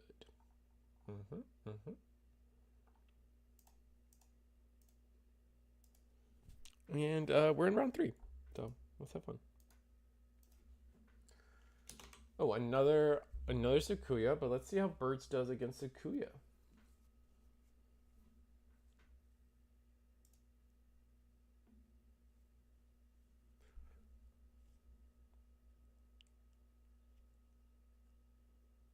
Does Ghostmon always have like this little ink drawing brush thing? Ink brush? I don't think so, right? That's like not a normal Ghostmon thing, so that's strictly a Team Jack Raid thing.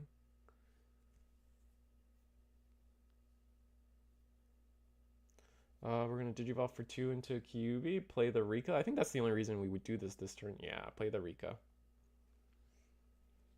We're gonna grab Sakuya, and then that's about it. Chaosmon to the bottom. That's kind of good news for our Birds player. Very good news for our Birds player. Surely they run more. They probably run more than just that,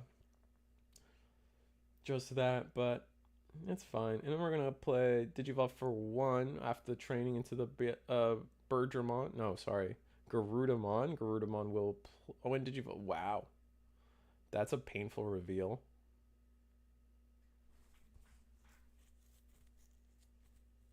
Ooh, that's rough, buddy.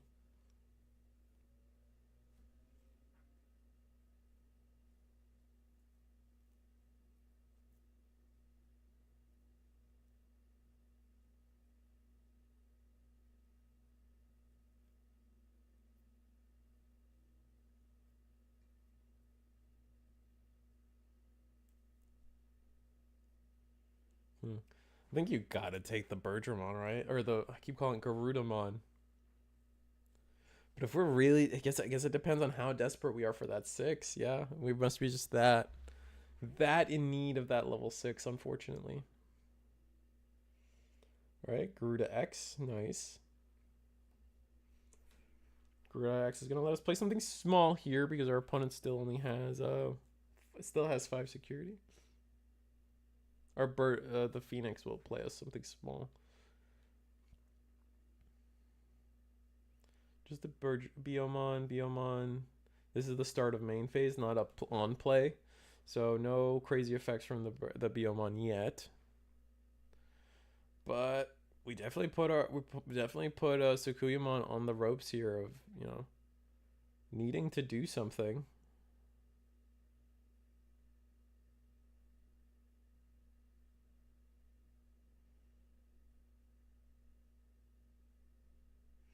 All right, just training. So we've decided that we feel like we have time. We might not have time though, and that's going to be a key problem.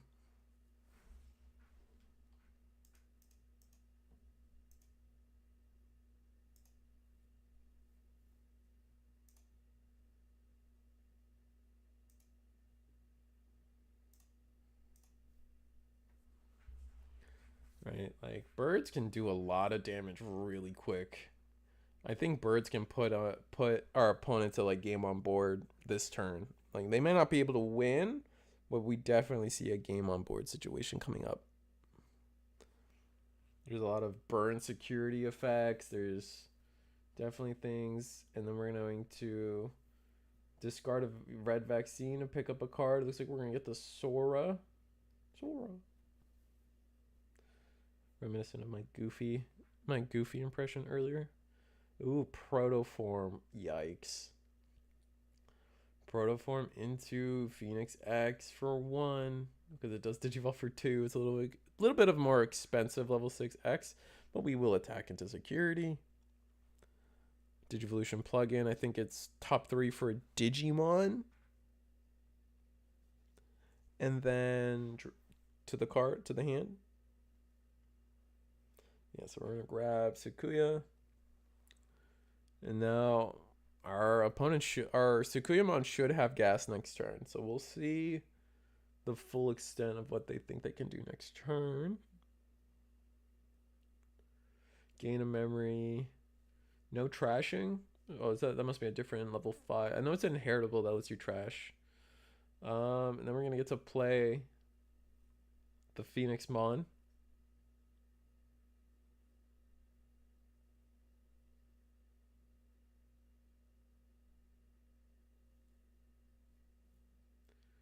And then trash the security. There we go.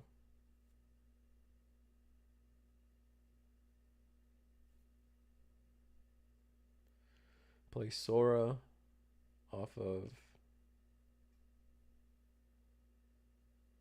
Oh, we're triggering all our on deletions, right? So that was the Yokomon that we just triggered, which will now trigger Sora. So what are we going to play off of Sora? Are we going to even activate Sora? Because now something has come to our hand. So now we can activate Sora. Looks like we pass on the Sora and just Digivolve in the back. Interesting. Not going for more aggression. And like I said, wow. Lucky us a little. It's a bit of a, yeah, it's kind of lucky for us, right? Definitely nice to see being able to dig 6 cards on this turn, and then hard play a BO. How do we end this turn? Unfortunately, we can't give any. We haven't given anything rush. What did we give rush?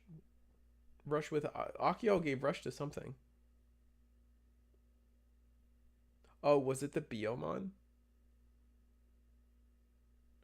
Oh, we gave rush to the Phoenix. Okay. Oh.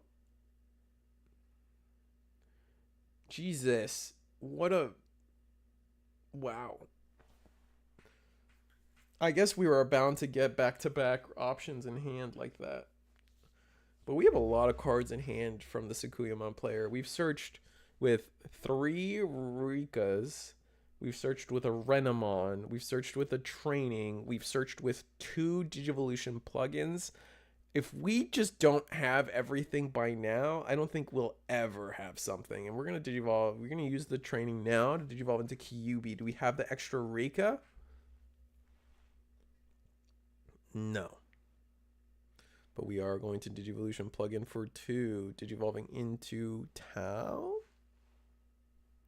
Digivolving into Tau. Tau, when and because like Tau and the Rikas happen at the same time, we're going to gain a memory off of Rena, draw a card off of Vixie, and then now sitting at 4 memory, we can Digivolution plug in once again into Sukuyamon, obviously, but which...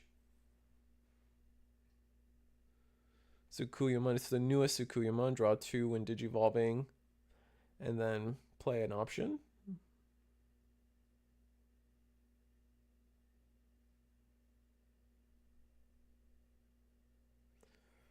But which option?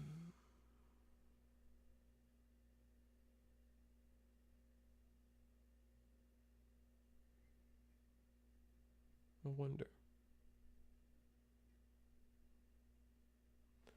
Oh, okay. I'm gonna pause plugin.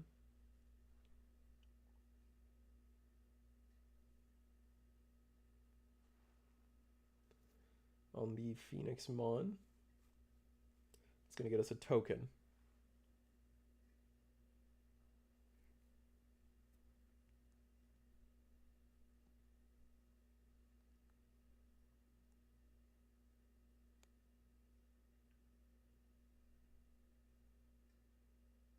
Digivolve for 1 into Sukuyamon X. That's gonna get us another token. This is the story of a girl. This is 4 attacks on board. If we can, if we can go into Valderarm, could potentially. No, that's not game yet. Actually, we needed to do a single chip of damage earlier, but we never pulled that off.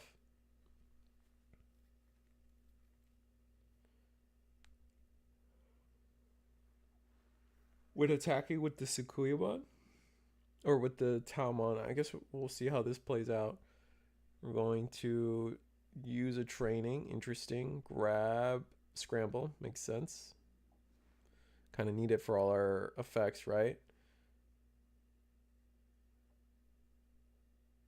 Should be able to unsuspend now, right? Since you have an opening here, we're going to scramble now. All right.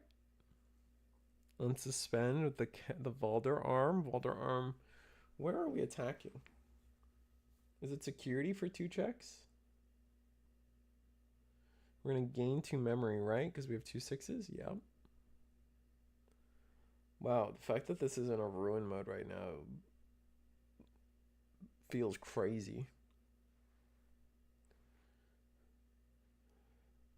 We hit into Narisa.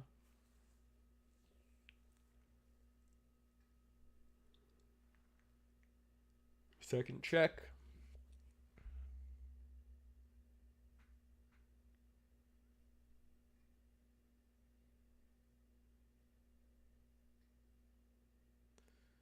Second check.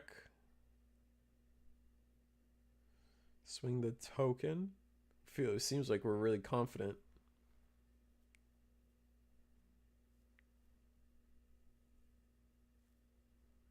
But I don't think we should be.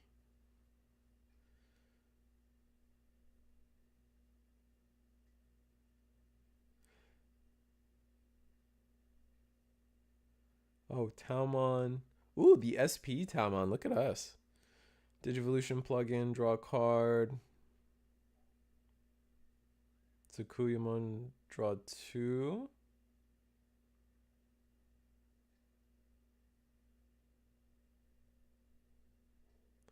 There we go. Ruin mode.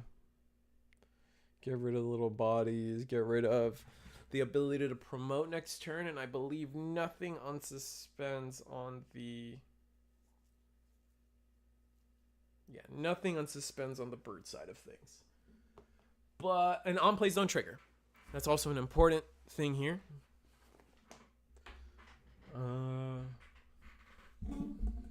But we did get an Orisa, so... Is it an Orisa? Akiho? I think it's Akiho. My bad. I've been calling it Orisa.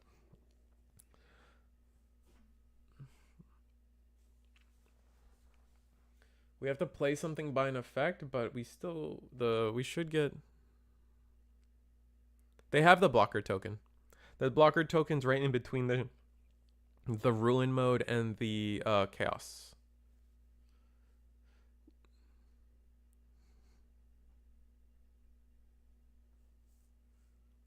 Oh, a second blocker token. No, I think they missed the timing on that because you use the Sakuya effect to digivolve into the ruin mode.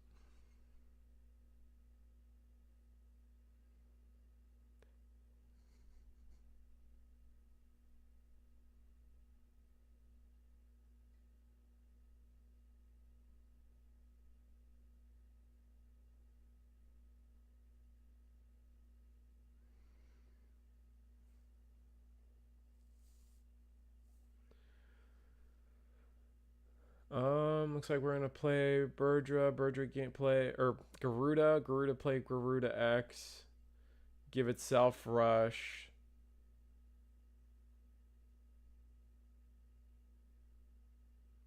Gotta remember that everything's minus 5k right now.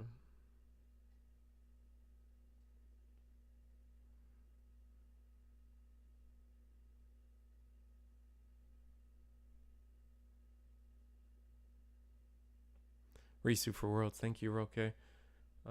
Just double checking how on play works.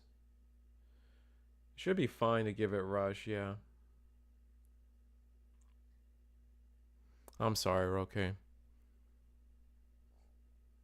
Rough work week, rough life week. Ooh.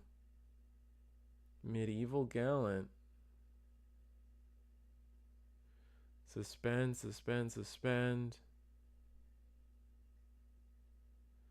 Delete that. We're just gonna wrap it up. Wow, impressive.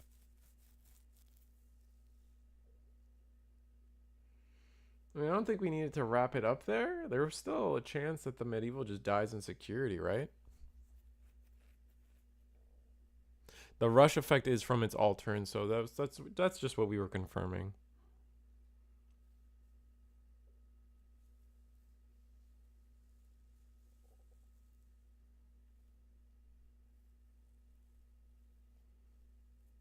They were both at 0 security.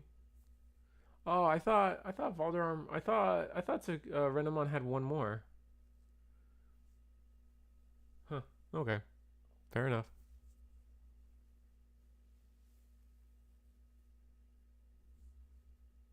I can't wait to play on Monday though. No, that's fair. Monday Eagles is usually the pop off night. That's when we have. Also, the round timer is incorrect. My bad. It's just when we have the most people. It's always exciting to see how many people are show up on Monday. It's actually wild every time. 31, 38.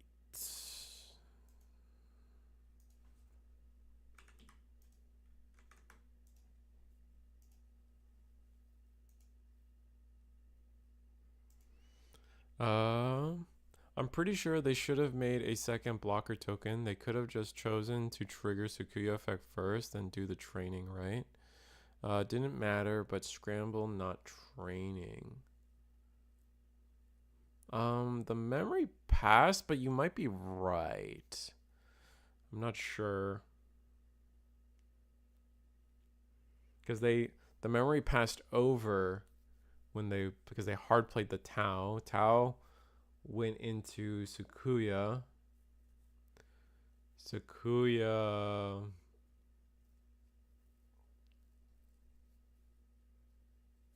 played the scramble, right?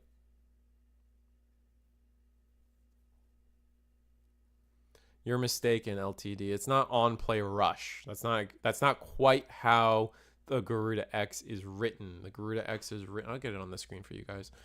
That being said, if always remind me if always let me know if like a card is unreadable on screen or not, because it's hard for me to tell how readable anything is and isn't on screen. Sorry, I gotta find it. No, everything on play was pretty legal.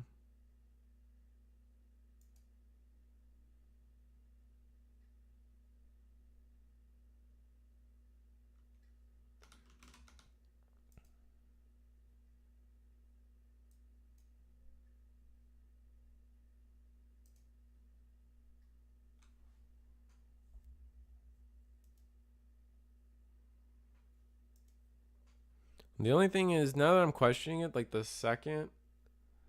getting the second body on board, I don't quite know how they did that.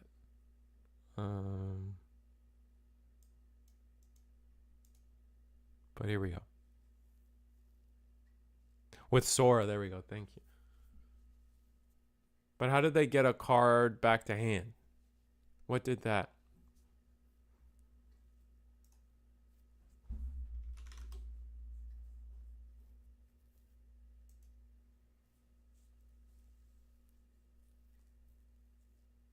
Oh, they digivolved into Garuda X. That's what they did. My mistake. Sorry. They hard played the Garuda Ace, and then they digivolved into Garuda X, which then triggered the Sora. Okay, all right. Everything was fine. Everything's fine. Yeah. I knew.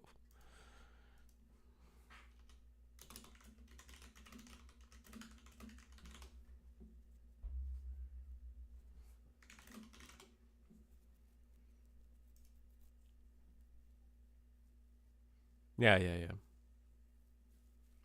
All right, so Birds goes first, but Renamon bricks. That sucks. No, Birds didn't go first. No, Birds did go first. We're gonna do we just have a crazy combo already? Oh, wow. It's that bad. Uh-oh.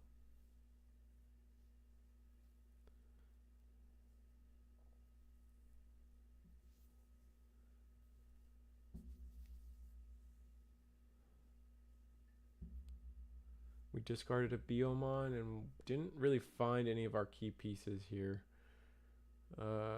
We get the Akiho. We choose to grab the Akio out of all of this, so that's kind of bad. To see a Sorogo is kind of rough, and seeing a X antibody is kind of rough. Both Garuda would get rush. Yes. Wait, no, because the second Garuda doesn't see a card come from grave to hand, right? Not yet, anyway.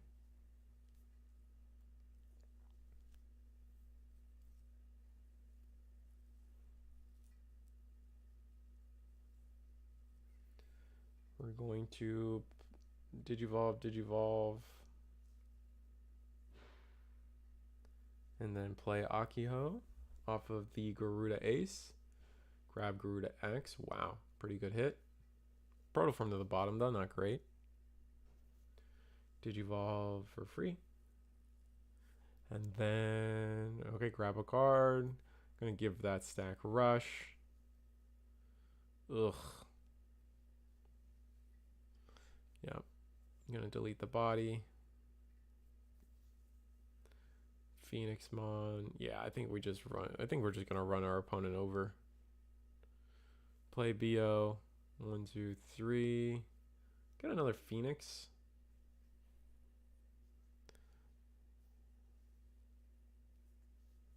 Jesus. And if we just have Phoenix X, that's insane. Okay, we don't. There it is. It was the next card. But we might... Oh, we're actually going to grab the Phoenix X. Okay. So Gallant to the bottom, but Phoenix X to the hand. Can we do anything on the Renamon side? I don't think so. I tried playing Royal Knight, but I don't enjoy it. Wow. Looks like we're gonna... Yeah, we had to Digivolution plugin to just draw a card. That's awful.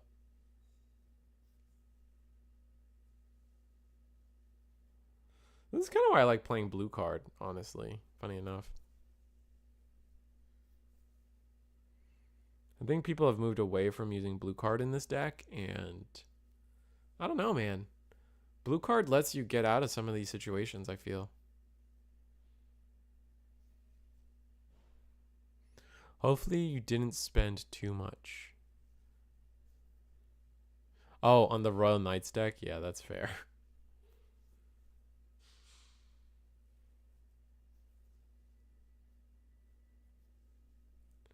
And, man, it's gonna...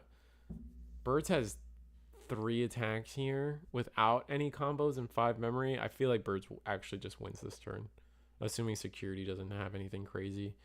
Protoform into Phoenix X. We're going to attack.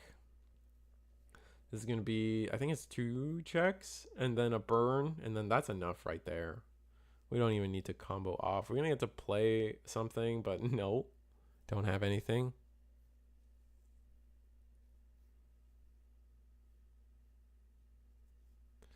All right, second check. And now we end of attack, burn a security, right? Unless we don't have that particular inheritable. It's always hard for me to track all those inheritables, man.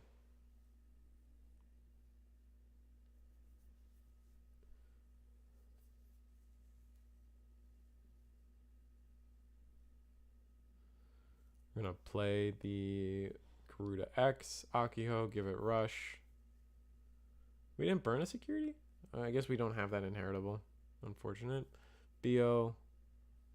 And BO dies, but then Garuda X get deleted. Dang. That's tough, man.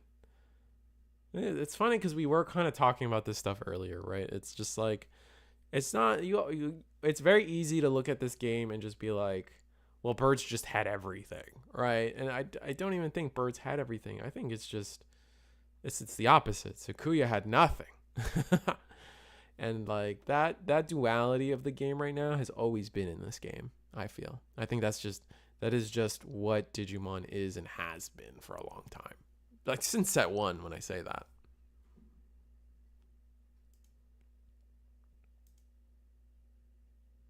It's only like, it only feels exasperated now because the highs are so much higher. That the lows technically are the same, it's just they feel worse now. But let's see if I can get another match on the screen for you guys. That was really fun. Birds is always kind of fun to like track and follow in terms of like their effects. Especially if you start learning them. It's one of the most satisfying things once you've fully learned Sakuyamon.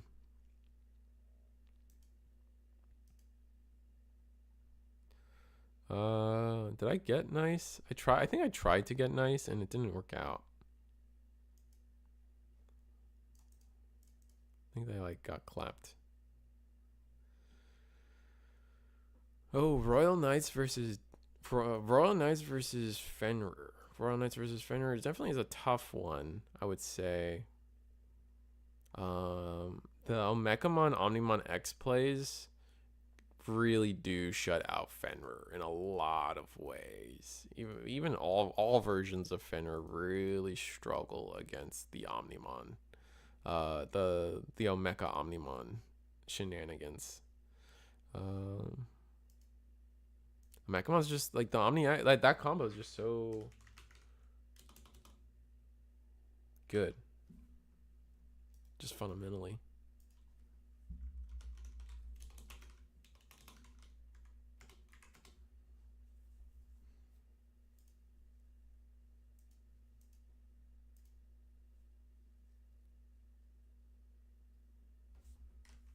Oh, I don't have music. Oh. I forgot to start my music player. I'm sorry, guys.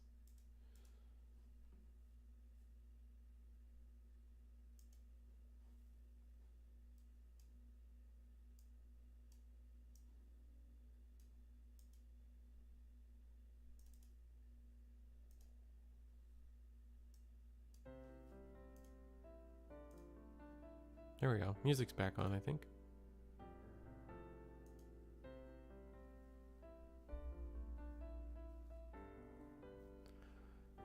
Red, Purple, Imperial. I was playing Ancient Birds, but now I gotta try to just regular birds. That's fair. Alright, we're at 1 security. We are going to activate the,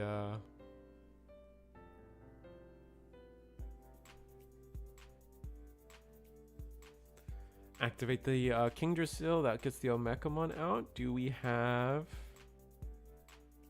OmniX?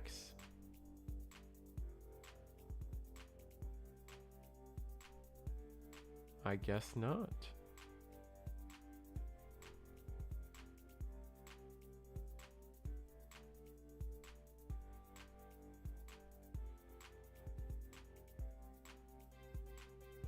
And we do block. Looks like that's what we chose to do.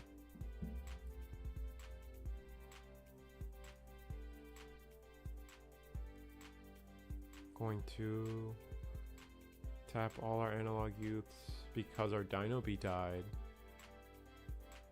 And gonna Omni the board away. That's kind of rough.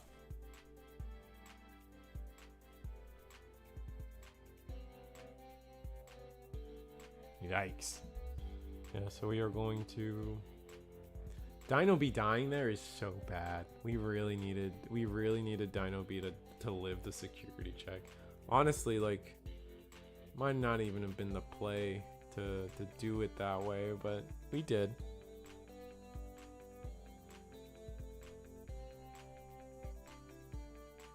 Luckily for us, Royal Knights probably can just win next turn. We're sitting at 2 security.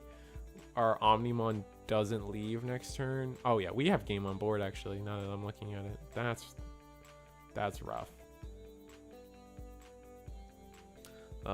We just use Last Guardian, keep Omni on board. Use the Purge of the Royal Knights to play a Jesmon. And then Jesmon attacks simply Dimply, and Omni attacks twice. Right, easy peasy. Don't even have to do it that way. You could even you can even leave the Omni on board, play the Jesmon, and then Digivolve into Crimson mode.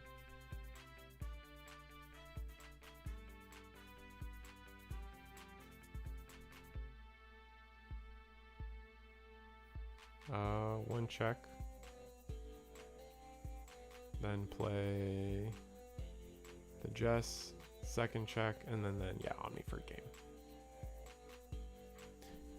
That's unfortunate. That looked like a long game though.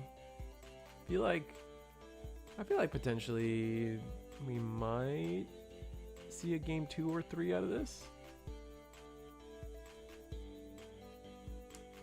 What are we looking for? Looks like we're done.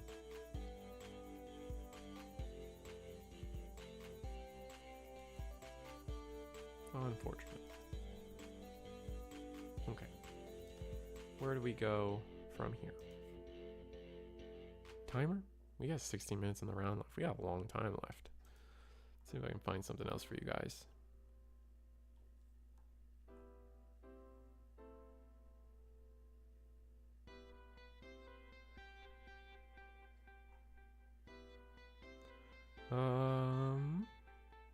Let's finally cover table 3.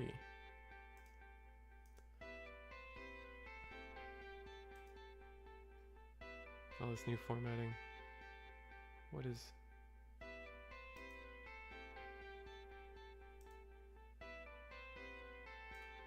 There we go.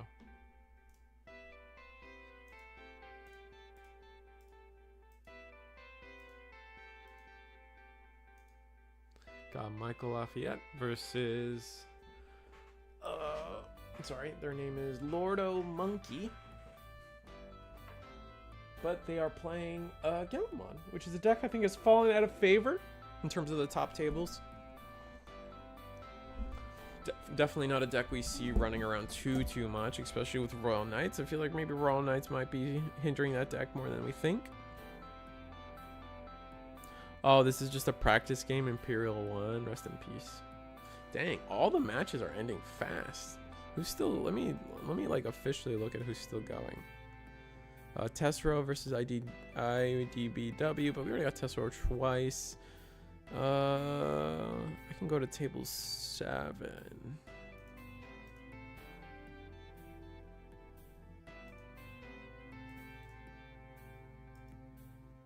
Oh, but I already caught one of these players.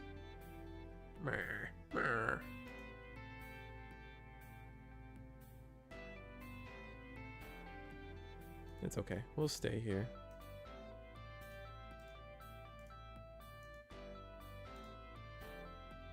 We have more Sakuya versus Imperial, which definitely Imperial is coming back to a lot of people's minds, right? I think Imperial definitely off of the back of the final, the last regional we had that like I was a part of in terms of covering anything. Like you guys remember the last, the regional where like it was like a third of it was purple hybrid, a third of it was Imperial, and then the last third was like random stuff.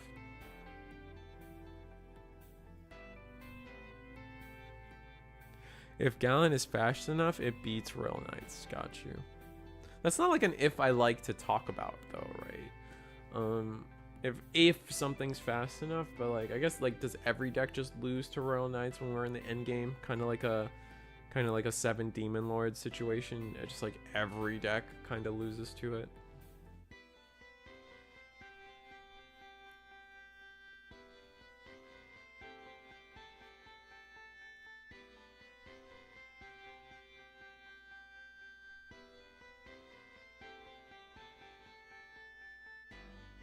Yes, it's like 7 Demon Lords. Yeah, that stuff can be pretty annoying.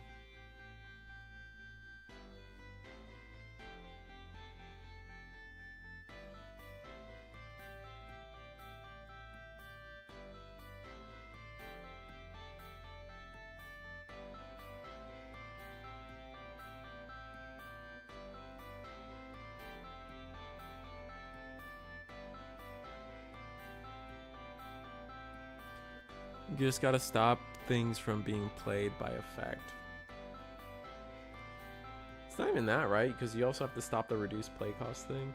We're gonna play Yellow Memory Boost, search top 4. We get a QB, and we got the Ruin mode, but that's probably not what we were looking for. Oh, that's unfortunate. Looks like I think we were looking for level 5 there. We're also playing an old Kyubi-mon. This is a modal when digivolving. Like you have to choose different outcomes when it's digivolution, but like you don't have an inheritable, which is the drawback of this Kyubi, I believe. It's the Omeka being played that hurts a lot in the end game. Yeah. That does, I guess that is the key thing that keeps 7 Demon Lords from losing a game. Or, oh my god, Royal Knights.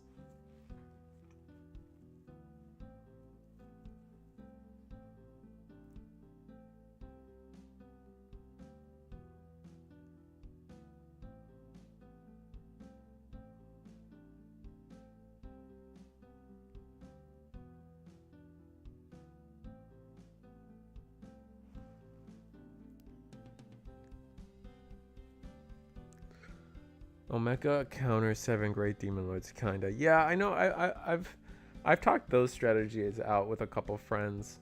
Yeah, it does seem like that matchup, like in an end game board scenario, 7 Demon Lords, kinda has it rougher for sure. I feel like it just depends on whose turn it is. It really depends on whose turn is it when.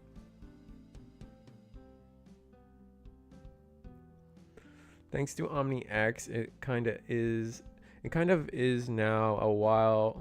And while floodgates can slow down the deck, the fact that they can run aces to out floodgates on top of the usual options means you are on a short clock after turn 2, turn 3. Like, I mean, that's the same for 7 Demon Lords, right? After turn 2, turn 3, if you haven't really like cleared out the 7 Demon Lord security, you're probably not winning that game. Their clock is just a little different, but they can delay and delay and delay.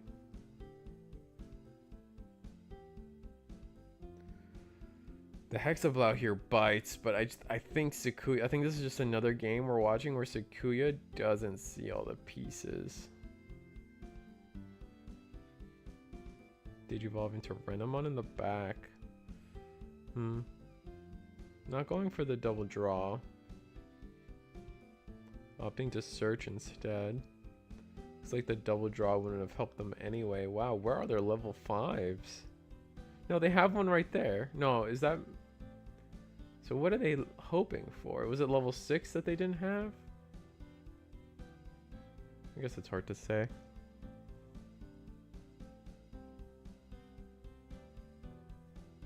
Option? Oh, they don't have Rika to play the option.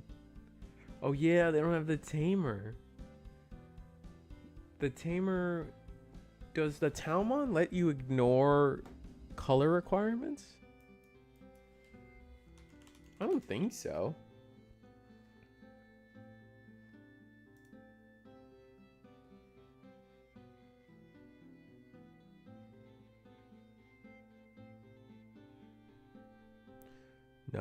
No, the Talmon doesn't let you ignore color requirements. Neither does the old Talmon from BT10. Oh no, the old Talmon does let you beat the color requirements. What about the new ace?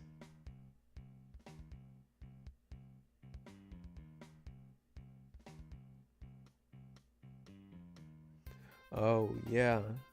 No, most of the Talmons that are currently played don't let you ignore color requirements, and not having the Rika is painful. Scramble lets us play a lower rookie, but I don't think we have one.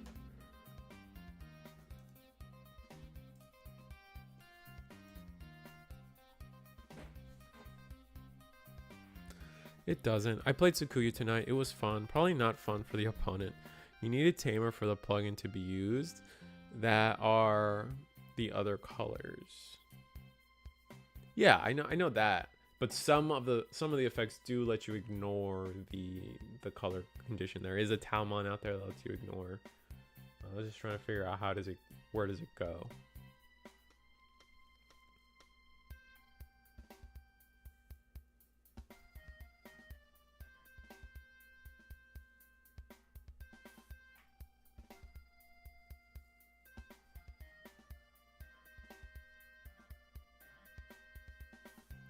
Gonna Digivolve for 2. It's likely GG for Sakuya. I don't think so. You can't really make an Imperial here, right? You're gonna stun the board, but you're not gonna get to attack. Yeah, gain 2 memory. The whole board is now stunned. With the Hexblow included, you're still probably struggling, but I think there's still life here.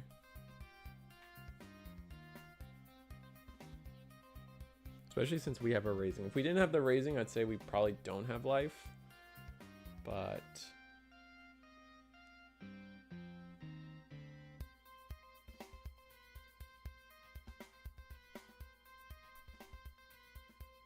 I think we can Digivolve Tau. Now that we have the Tamer, we can use an option. Yep, Digivolution plugin, draw.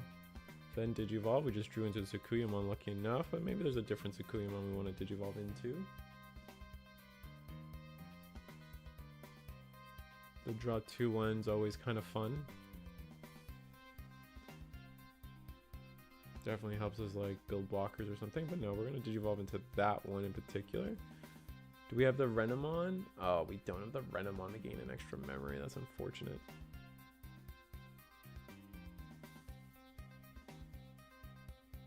One, two, three, four, five. 1, 2, 4, 5. So we still don't have enough sources under.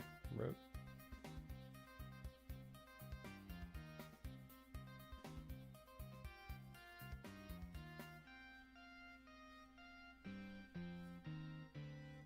We could go Sukuya X. And then Ruin would get us to more sources. Just don't have the memory.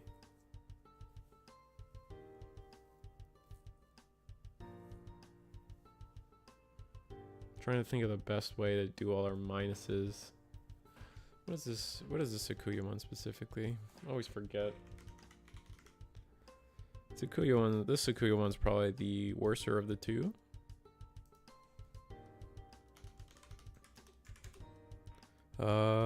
Yeah.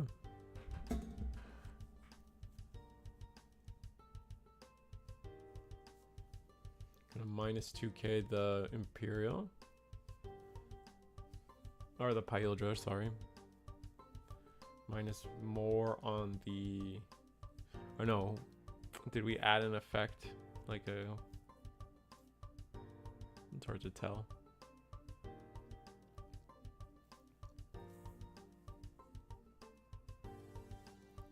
The fact that we can't attack's pretty painful.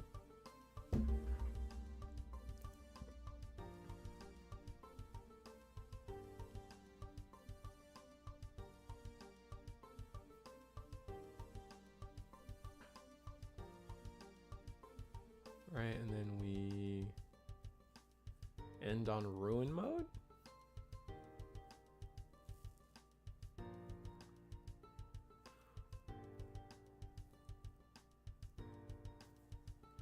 Not even gonna like scramble it out, just gonna go full Ruin mode.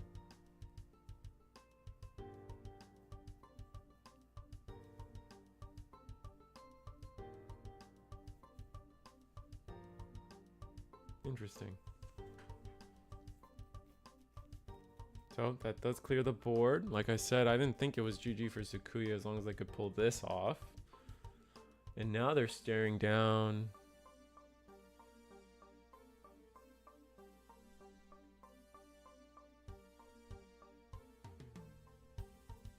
With 5 memory?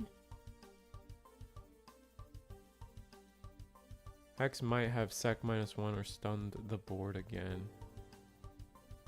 I don't think.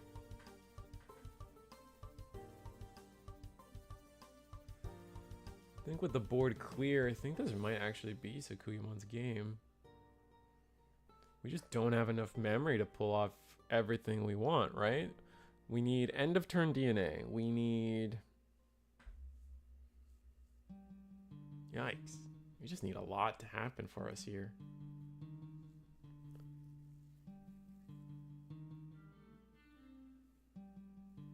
We have solace in the fact that they probably don't have game on us. Only 4 attacks to our 5 security. They need to somehow find 2 more checks. Yeah, this is a really good chance to just like... Just set up. Ooh, that's... This could work both ways. So we're going to de-digivolve. And then we're going to bounce something. Let me get the Mega Seadramon. Metal Seadramon, sorry. Metal Seadramon.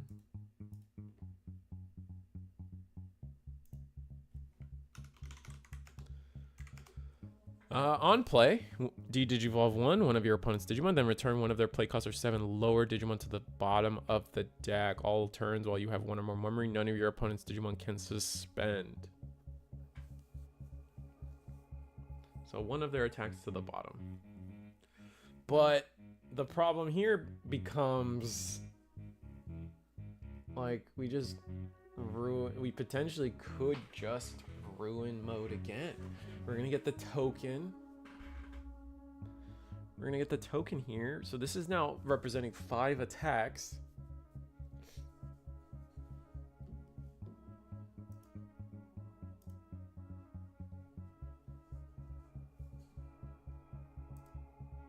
junk.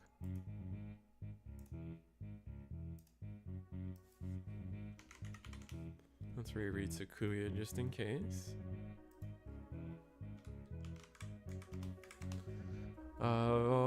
When Digivolving Sakuyamon or accident bodies in this Digimon's Digivolution cards, get 1 token, which we did. Your turn, when one of your opponents one of your Digimon attacks, you may use a single color option with use cost 5 or less from your hand without paying the cost. If this effect's used, one of your Digimon unsuspends.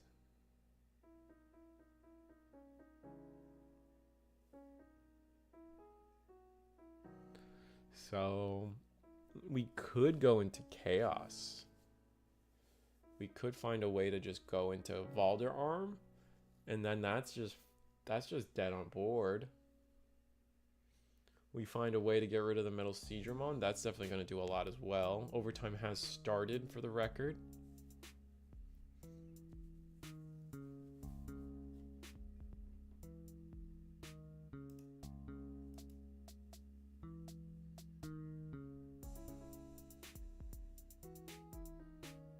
We're at 5 memory or 4 memory?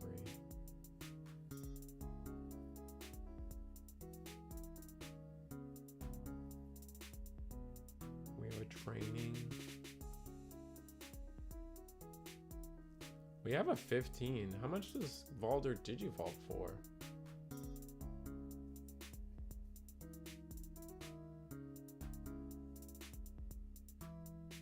5. Are we at 5 or are we at 4? Hidden potential, that's fine. I mean, we have to deal with it now. We have to, now that we've committed attacks, we gotta go for them now. We're gonna play training. 1, 2. Ooh, there's the scramble we were potentially looking for.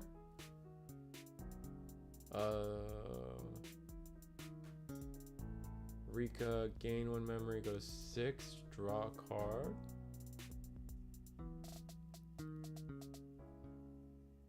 -4.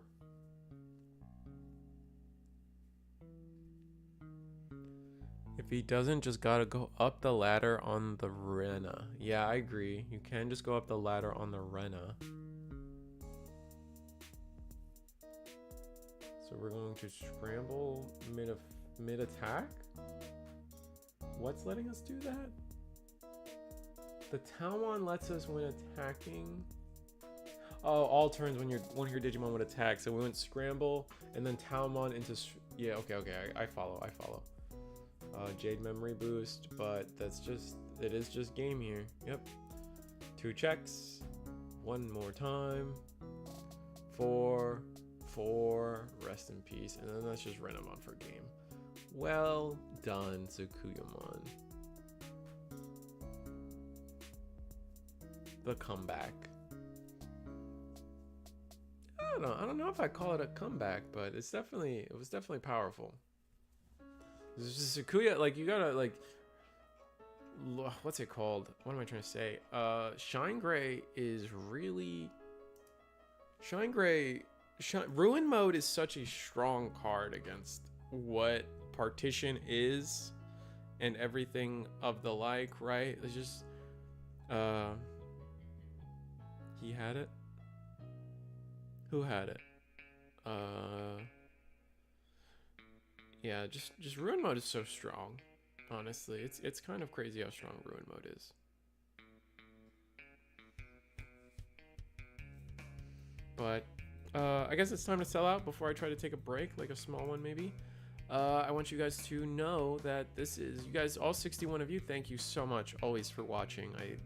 It will forever amaze me that this stream and this webcam tournament has become what it is. I really do hope everyone sees it as a fun community night above a official cutthroat tournament thing. Like, I do admit that we struggle as Risu the Squirrel to divvy up between talking about the gameplay and then talking about the game. And we definitely, Risu is definitely a wild west of which way we go sometimes. So thank you for understanding, and thank you for watching anyway and enjoying anyway. I don't know which way is better. It's a lifetime struggle one way or the other. especially in these more fun community night things. So if you ever have input into talk about the game more, or let's yap more, by all means. Don't really mind either way. I do take criticism and try to adapt as we need it. But that being said, if you guys, we just had this was round 3, so we're probably going into our 4th and final round. I think we usually have only 4 night rounds on Thursday. I could be wrong, but regardless, I want you guys to know that if you guys enjoy what you see here, it's every Monday at 7:30, every Thursday at 8 p.m. Here on the Eagles Reese the Squirrel YouTube channel, and on the Eagles Nest Discord for everything. The Discord link is in the description below, on the screen above, just in case you want to type it in yourself, which is kind of weird. But that being said, yeah, no, every Monday 7:30, every Thursday at 8 p.m. It is what it is. It's how we live our life here, and it's always a blast. Ever beyond. I do need to get more guests. I know I always say that, and then I don't, or I do. It's been pretty hit or miss. It's just working with other people can sometimes not be as easy as you guys think, man. Other people have lives too, you know. But that being said, other things to sell out for. Eagles Nest is hosting a case tournament April 6th at 12 p.m. Central. The link is probably in the description below. If it is not, be aware that just join the Discord and find the links. It is going to be a BT 2.5 ban list. It's a 2.5 tournament with BT21 as the potential prizing for it. So look out for that and be ready to enjoy that. That's going to be really exciting. April 6th. Yeah, I think even Eagle did a post on it. No, Eagle did a post on something else. If Monday and Thursday isn't enough for you, Wednesday and Friday are hosted by DigiGuard United. They got you on with webcam tournaments as well. And then Friday is a double feature with DigiGalaxy. So you got 2 tournaments on Friday that you can watch. Great people, great product too. They definitely have a Digimon card game product you can enjoy, man. Donkey Nog. I've had Donkey Nog before. I definitely want to get him again. Especially, I keep telling myself I want to get Donkey Nog again because I want to talk about his Japan trip. Like that would be some sick content, right? I think that'd be some sick content. I don't know. Maybe I'm just stupidly interested in Japanese Beyblades or something. Anyway, every Wednesday, if you don't feel like watching Digimon on DigiGuard United's channel, we are trying to host a Gundam war tournament every week. Webcam, win a resource, where the first place gets the choice of the Renlena or the hero Yui. The last round has been paired, so we're gonna rush the last bit. DigiDane, Digivice format, please check out that content. Episode 3 I think is up, I don't remember, but it's really fun content either way. Puerto Rico versus South Texas, also on April 6th. So April 6th is gonna be a lot of Digimon content, I promise you guys. This slide isn't real. I'll move on. This Saturday, I want to tell you guys, this is the finals for our season 4 of the webcam tournament, of the Eagles Nest webcam tournament series. And this is the prizing that our invitational or our invitees will be playing for. So if next season, if you, I think the key takeaway here is look at this prizing and think to yourself, wow, that's really cool prizing. Maybe I should compete in season 5 of the Eagles Nest webcam tournament so I get a chance to win some of this prizing. That would be really sick. And I would be like, yeah, I agree. That is super sick. So if this is the prizing for season 4, imagine what season 5 could be, right? Like, so be excited, get worked up, come out to these tournaments. Definitely the invitational is definitely something really cool and a part of what Eagle is trying to build here. So like it's supposed to be the capstone, the highlight of everything. So definitely come Friday to check that out. Definitely participate in season 5 if you want a chance at some really cool championship prizing, like, you know what I mean, like invitational prizing, I should say. But yeah, no, let me get to our top table here. Table 1 I think is getting deck checked. Sick. Thank you, judges, for giving me a chance to breathe. Oh man. Saturday is the invitational. Saturday is the invitational. All right, hold up. Let me. Is there? I don't think we have a flyer for that one, but Saturday. That is Saturday. April 29th, Saturday. Also Sunday. Core TCG is hosting a in-person regional for Pasadena. We also launched season 1 of Gundam next week. Thank you, Eagle. Let me pin that. Sure, why not? Oh, no. That's the wrong button. That's junk. All right, pin. Sick. Sunday is Core TCG regional, and a little squirrely told me that an egg has contracted him and a panda to maybe say some words all day that Sunday. So if you catch my drift, check us out. I don't know what's been officially announced, but as we get closer, things are becoming more real, and I can start talking in pseudonyms, I guess. Check it out. Look forward to something on Sunday for Yap, for sure. Anyway, the round one table is already there.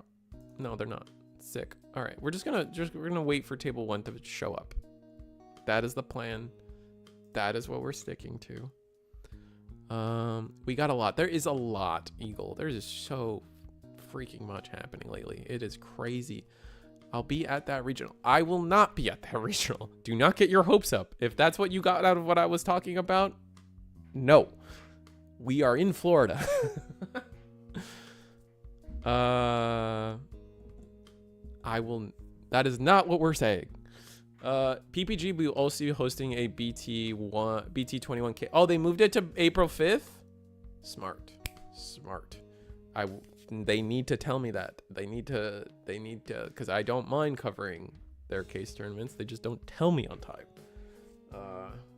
It's not my responsibility to check what PPG is doing, you know?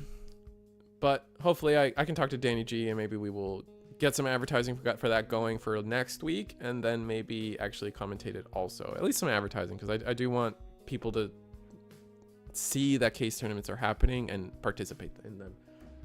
I need a lap, man. I need a lap. I don't know what to tell you. We've been sitting here. The problem with when I don't have a guest is I try harder to not have breaks, and that's probably just bad. So I'm gonna leave you with the game screen. They're not ready yet, but in case they're not ready, in case they're ready before the time I got back, then at least you guys have something to watch. It's birds again, so that's gonna be fun.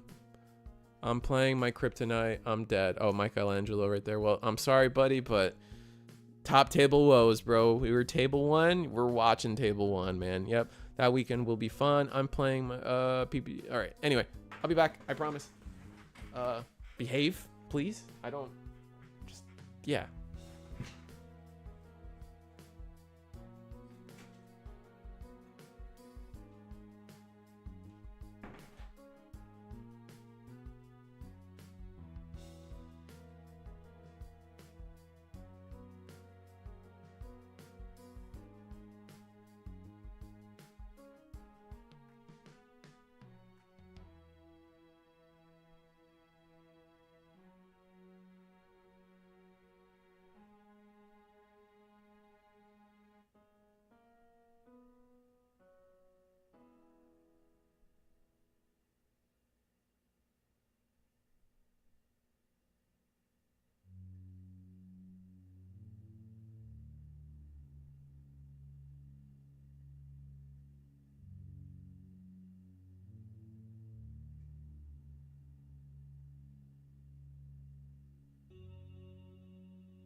Oh, they started playing. Go!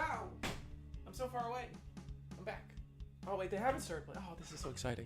I didn't miss anything. Oh, man. The pink poop emotes. That's not behaving. That's not what I said to do. Anyway, this is our finals. Birds versus... God dang it, Michael. Oh, we got Michael versus Michael. The battle of the Michaels. This is so amusing.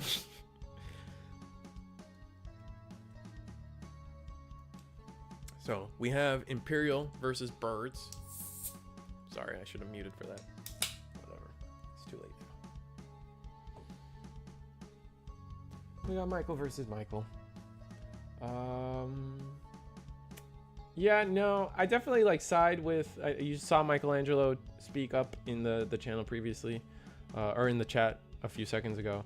Definitely, we both for a long time have existed with decks that like the competitive strategy for regionals was to just not play into Imperial Dramon. And that was such a BT 17 era was such an awful time for I feel like that was the competitive strategy for a lot of people, was just like, I'm gonna play a deck, and then if I don't pair into Imperial, we're cooking. And man, that wasn't a fun meta. I tell you, it's crazy to me how much Imperial fell off for a season, and now it's creeping back up, which makes sense. Like, the deck never lost any power, and I'm still convinced that the ban list did nothing, for the record. I'm probably gonna run into blue-green Imperial and red-purple Imperial a lot this weekend. I would say you're probably gonna run into more green-purple or green. Oh my god, blue-green than red-purple. Also, am I the only one that gets tripped up when people say B for blue instead of U? Is that just a Magic thing? Maybe that's just a Magic thing, because then like you do B and G, and I'm like, black green? What is that? What does Golgari have to do with this, you know? But that's probably just me being weird. I'll admit. But I don't think you're gonna see a lot of red purple. Red purple is still a gate kept by. It's still definitely gate kept by price point, I feel.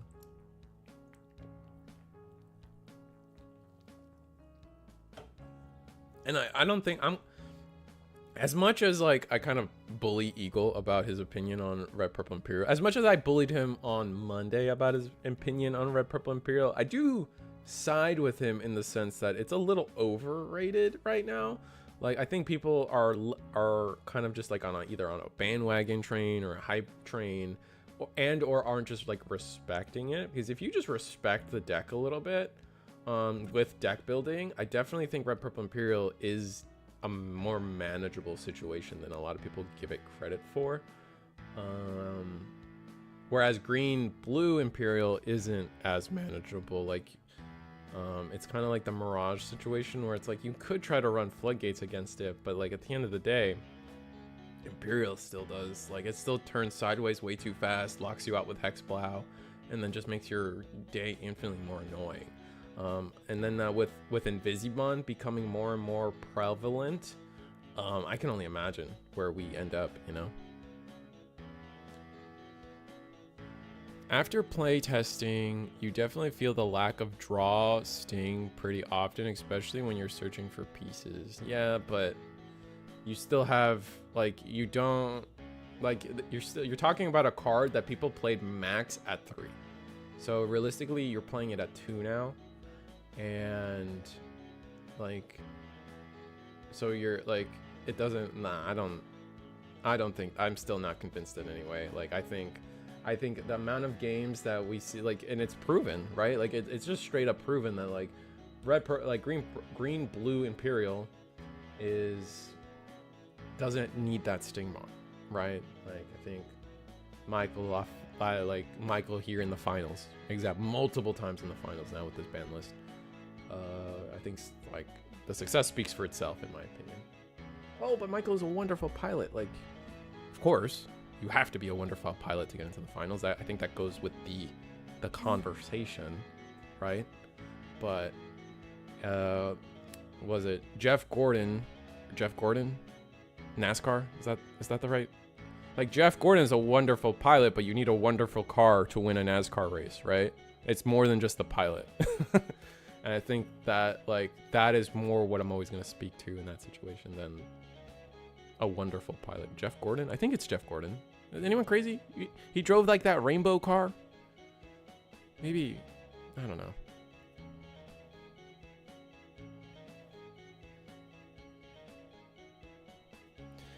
Though it also feels very pilot-oriented and matchup knowledge. You lost me.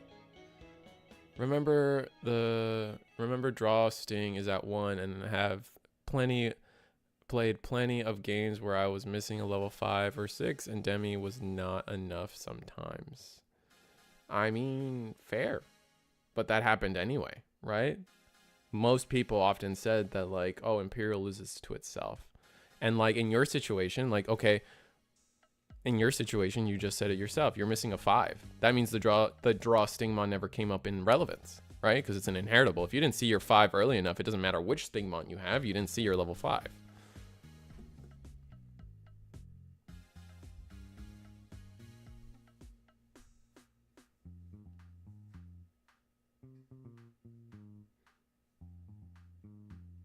I also argue for the other side of it, where you are playing against Imperial.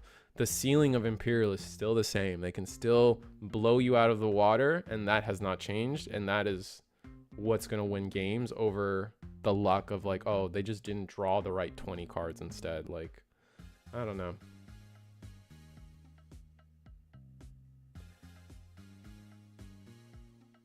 Did he trash Scramble? Do we have a judge at this table?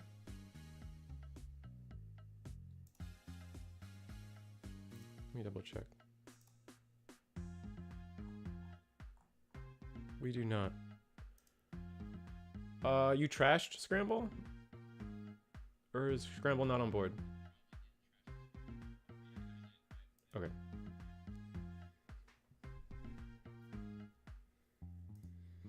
All right, we fixed it. We fixed it. We fixed it.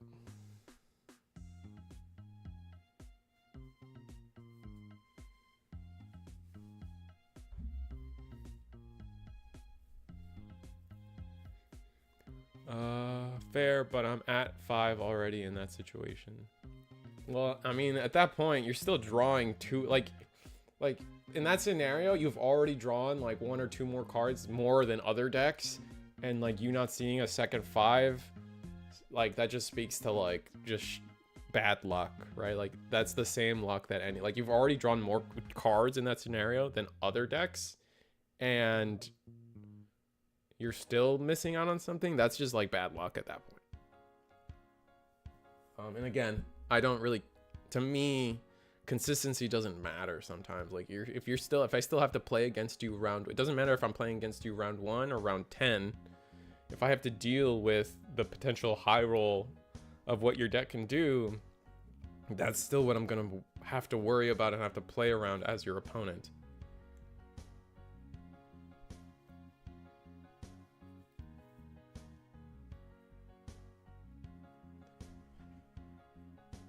He's got a Dota shirt.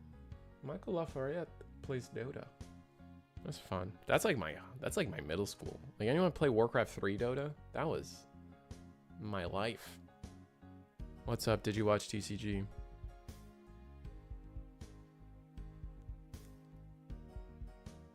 That was me, man. Oh, playing Dota on Warcraft 3? Yeah, like, man, I could go on a whole rant about Warcraft 3 Dota. Like, all the, like, MOBA, all the anime MOBAs that were out there back in Warcraft 3. Like, there was a Naruto MOBA. Like, you guys have Minecraft and Roblox and what's the other one? Oh, Fortnite as like your as like you're like, oh, I get to be Sonic the Hedgehog. Man, we had Sonic the Hedgehog in Warcraft 3, and let me tell you, that junk was fun. Like, that's like the boomer Roblox, I swear. Like, Warcraft 3 custom maps, man. Oh my god, I can't. Anyway, let's talk about the game. This is our finals. Michael Lafayette just digivolved into the BT12 fighter mode, clearing the board, which is insane. Yeah, and then we're just gonna swing again. Jesus Christ, man. And this is what Michael Bertolo said that Imperial, if it pops off, it just side skirts everything that birds can and will do, that it's just too rough. What's up, Antics? How was the Jeopardy? I still haven't watched that Jeopardy episode on DigiGuard United. Do you have fun with that, Antics? Also, I think this is one of the first times we get to talk since like nationals. And grats, by the way. You broke my heart by not playing Fenrir, but grats on that success on nationals. I don't know if I ever got to congratulate you on that.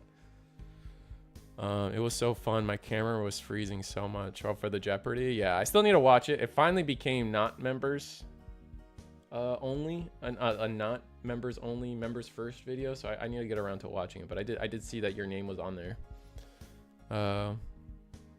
When you wish the high roll into existence. Yeah, like this is what, like, okay, when I'm looking at a ban list, this is what I want to stop. And I want you to know this all happened with a Stingmon at once. So I don't like when people are like, oh, but the low roll, I don't care. Promo Shadramon gap, maybe. I just couldn't play it. I'm sorry. Dusk is my third favorite Digimon of all time, so I had to play my own version of Purple Hybrid. No, I respect it, dude. I'm just poking fun. To me, it was so funny that I caught you on that bridge while I was in my car. It was the most amusing thing to me. Like, I still think about it. It's like I shouted at Antics from my car while he was like on a bridge above me. Like that is a canon thing we did. And I never got to see you the next day. I was so mad, or so sad. Not mad. I wouldn't be mad. I guess mad. Both. I had a feeling of emotion. The Alpha Tamer. Who are the other two? Valkyr Loop was disgusting. Ryan, what was your question? Ryan, heyo. Valkyr Loop was disgusting. Hate playing decks that require little to no brain power. I don't know, man. I think I know how you feel, Macon, because like it's not a lot of board state actions, right? That's fundamentally that when someone says a deck takes no brain power, that usually defaults to meaning low actions, right? A low action count of a deck, right? It is Digivolve into Dusk, swing, Digivolve into Velgar, die, bring back Dusk, play a map, bring back Dusk, right? That's the loop. It's very simple, very easy. I know that's low. That is what people will say is no brain power. I will counter with, I don't feel like, maybe I'm just like have like this crazy ego and I see the digital code or something, like a digital Neo, but I don't think any deck is really that tough. I mean, frankly speaking, I genuinely don't think most decks are crazy difficult to learn how to play. Like, yeah, some decks might require a couple more reps, but like at the end of the day, like maybe because I have a commentator mindset and I've seen these games play out over and over again, but like nothing, like it's very hard to do something unique and out of the box, right? That doesn't really happen as much as like you might like to think. So I kind of think all decks are mindless at some point.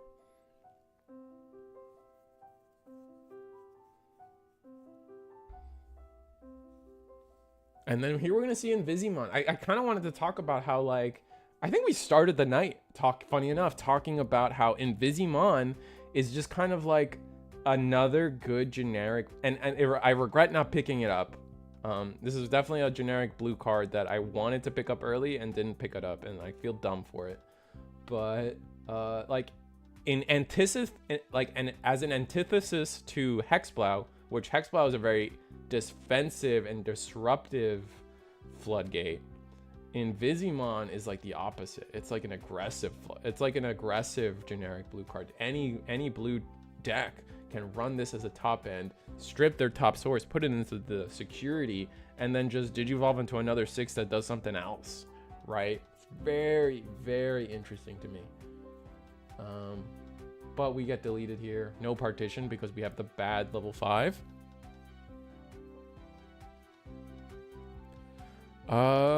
First is Alphamon, any variants. Oh, what was my... Oh, I get it now. First is Alphamon, any variant. Second is Magnamon, any variant. That's fair. High double whammy. Heck yeah, okay. Am I playing gate right now? Oh, you wait. Where'd you... Oh, where are you flying? Where are you going?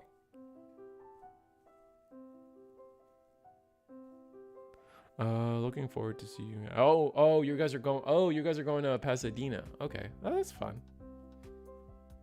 I thought about going, but just not in the right place or time for that. I wish Florida got more, man. It bugs me that like we have like PPG and Versus, and we've had One Piece regionals in Florida, like plenty of them at this point, and they still refuse to give Florida more, I guess. I don't know. Like we definitely have, I don't know. It bugs me.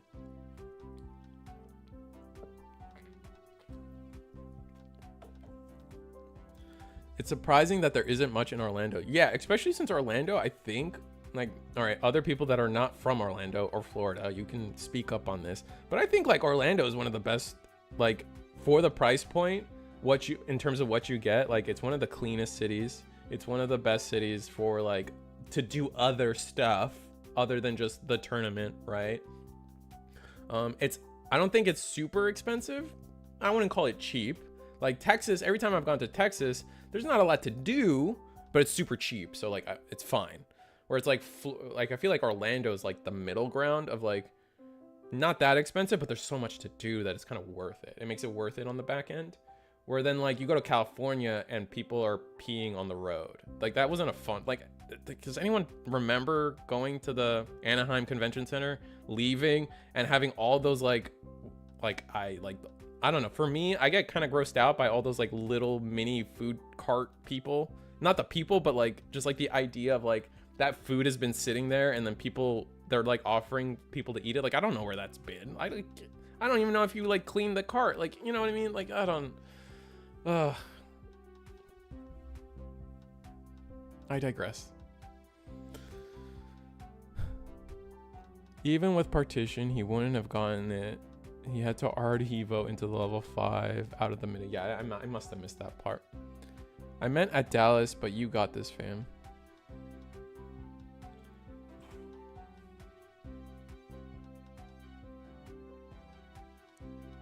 There's a regional in Dallas? Wait, am I missing something?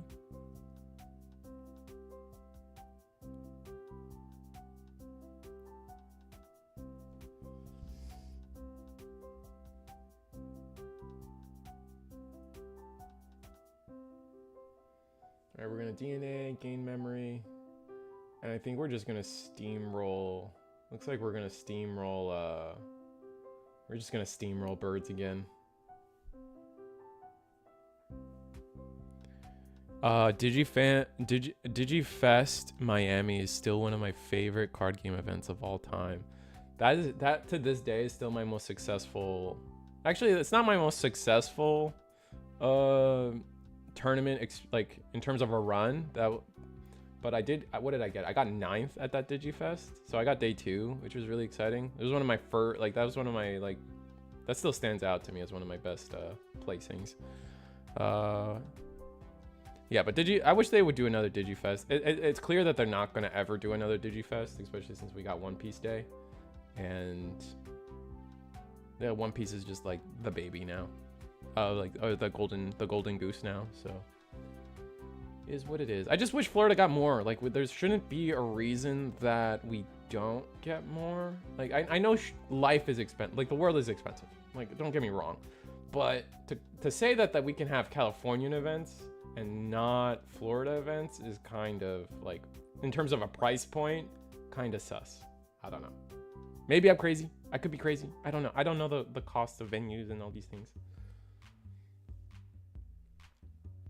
But I really do hope that they do nationals in Florida again, because that was an infinitely better experience than California. Sorry if you live in California.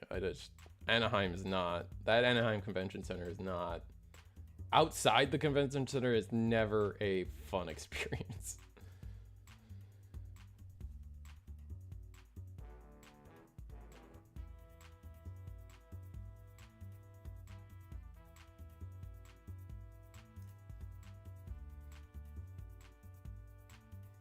Oh my god, the high roll continues. HPD into, oh, this play, this single-handedly still convinces me that we need to limit these level 4s. Like, single-handedly, I believe this is why we need to limit these level 4s in some way. Because now what is going to happen? We're just going to digivolve into another level 5 and gain 2 memory for free. Oh my god. Oh my god. And that's just game. Yeah, no, Imperial just rolls birds over 2-0. Michael Bertolo kind of predicted it in chat earlier, but it is just what it's just an Imperial thing, right? Imperial is still, like, again, like I said, like I've been saying, I don't think the ban list for them wasn't real. I wish Canada as a whole got more. That's fair, Ryan. I think Canada has a different issue of, like, I think one of the key issues for Canada is more of, like, there's no middle of Canada for the most part, right? It's either you go Vancouver or you go Toronto. I want to see, that's the East and the West, right? Am I crazy? Is that wild? Do I not know Canada the way I think I do? I just know there's the East and then there's West, but then, like, no one talks about anything in between. So there's no, like, air quotes Texas for you guys where everyone can come in the middle. So that becomes a problem.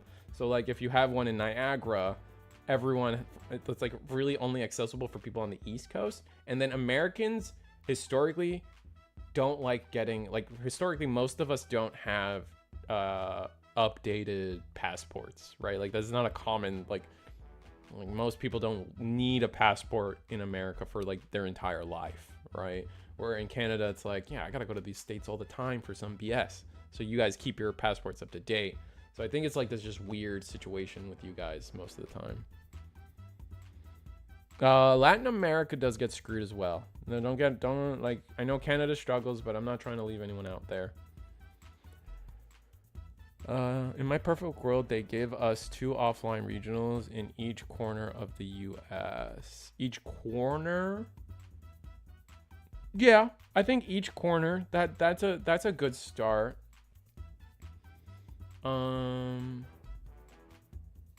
Yeah, that's like pretty good. I don't, like, have we ever had one in Seattle? Like, I would love to go to Seattle, like, to have a reason to go to Seattle. I don't think we've ever had one in Seattle, in the Northwest, right? I wouldn't mind more Texas ones. Texas is always pretty good, especially for the price point. I've never been to the Midwest. I've been trying to go to the Midwest, but man, is the Midwest really expensive. Like, I want to go to Gen Con, and every time I try to make plans for Gen Con, the hotels are stupid expensive. Like, stupid expensive. But that's our tournament, man. That's it. That was the final. That was Birds versus Imperial. I didn't really talk about it, but unfortunately. Yeah, hotels are dumb for Gen Con. Yeah, no, it's crazy, dude. Like, I checked, we're 6 months out. I checked for hotels, and it's like, it's just stupid expensive, man. I don't know if it's like, I just have to be like day oneing, like, as early as possible getting my hotels for Gen Con, or they're just always that expensive. I have no idea. What would the events at Gen Con count for? No, I don't think so. I don't think Sorry, someone pinged me, so now I'm like half distracted.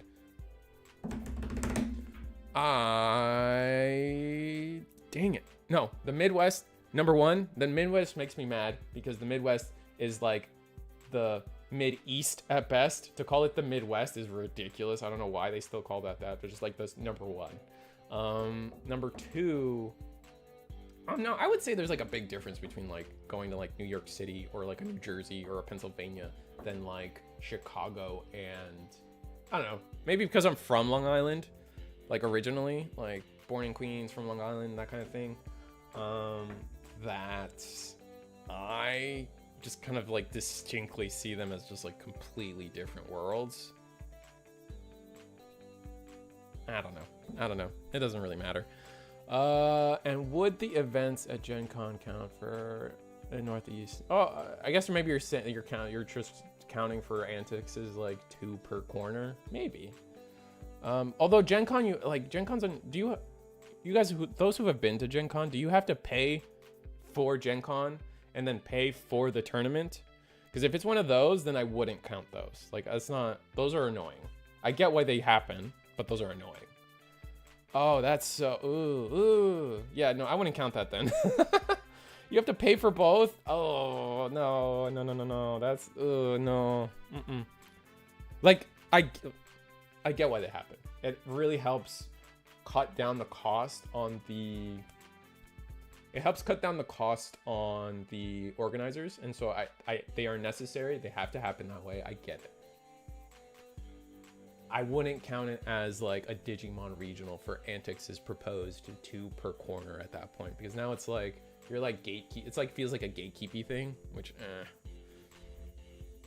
we pay for both, but Gen Con is hell. No, like Gen Con, that's all I ever hear. Like Gen Con is awesome. Please go to Gen Con, and like one of these days I want to go. I will try to go. One of these years I will go and try to go, but man, it's like expensive. Yeah, and I understand where you're coming from, but just talking about its location for events at least. Yeah, no. At that point, because you have to pay for Gen Con, I wouldn't count it personally. But that's probably me being weird.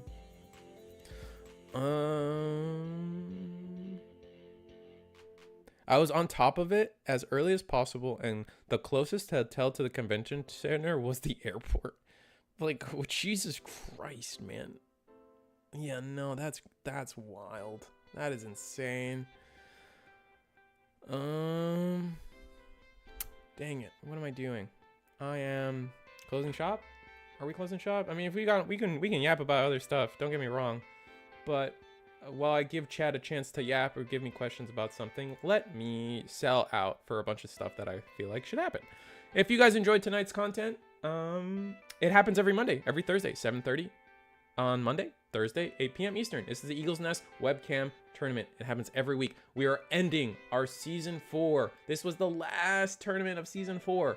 And then season 5 starts Monday. And why am I even bringing that up? Why, like, what's the point of talking about this in such a cryptic way? It's because our season 4 final invitational is happening this Saturday. We now know who's got enough points to be invited to this thing. And this is the prizing in front of you, which is kind of cool, man. Look at this is what like our players for the entirety of season 4 have been earning points and getting points after topping, and they're taking their five best placements, and those points have added up into a tournament where we invite them, and this is the prizing that is they are playing for. And I think it's pretty sick prizing. Like this isn't like an air fryer, you know what I'm saying? Like this is like you get choices, you get Digimon related goods. And like, again, we're not in a, like Eagles, let's be real, Eagle's Nest isn't like a brand organizing company, right? Like we're not, like we ain't nobody special. But look, the pricing we're giving out to people is crazy. And that's going to be streamed ideally here, probably this Friday or Saturday. Oh my God, I keep saying, please don't kill me. It is on Saturday. I swear. Anyway, this Saturday, but there's another thing coming up as well here on Eagle's Nest. We got the BT21 case tournament, 2.5 ban list, April 6th at 1 p.m. Eastern, 12 p.m. Central. That is going to be, I think that's next weekend. That is absolutely next weekend, not this coming weekend, the following weekend. So please come out for that. That'll be really exciting to get people word. And then PPG has one on April 5th as well. So enjoy that.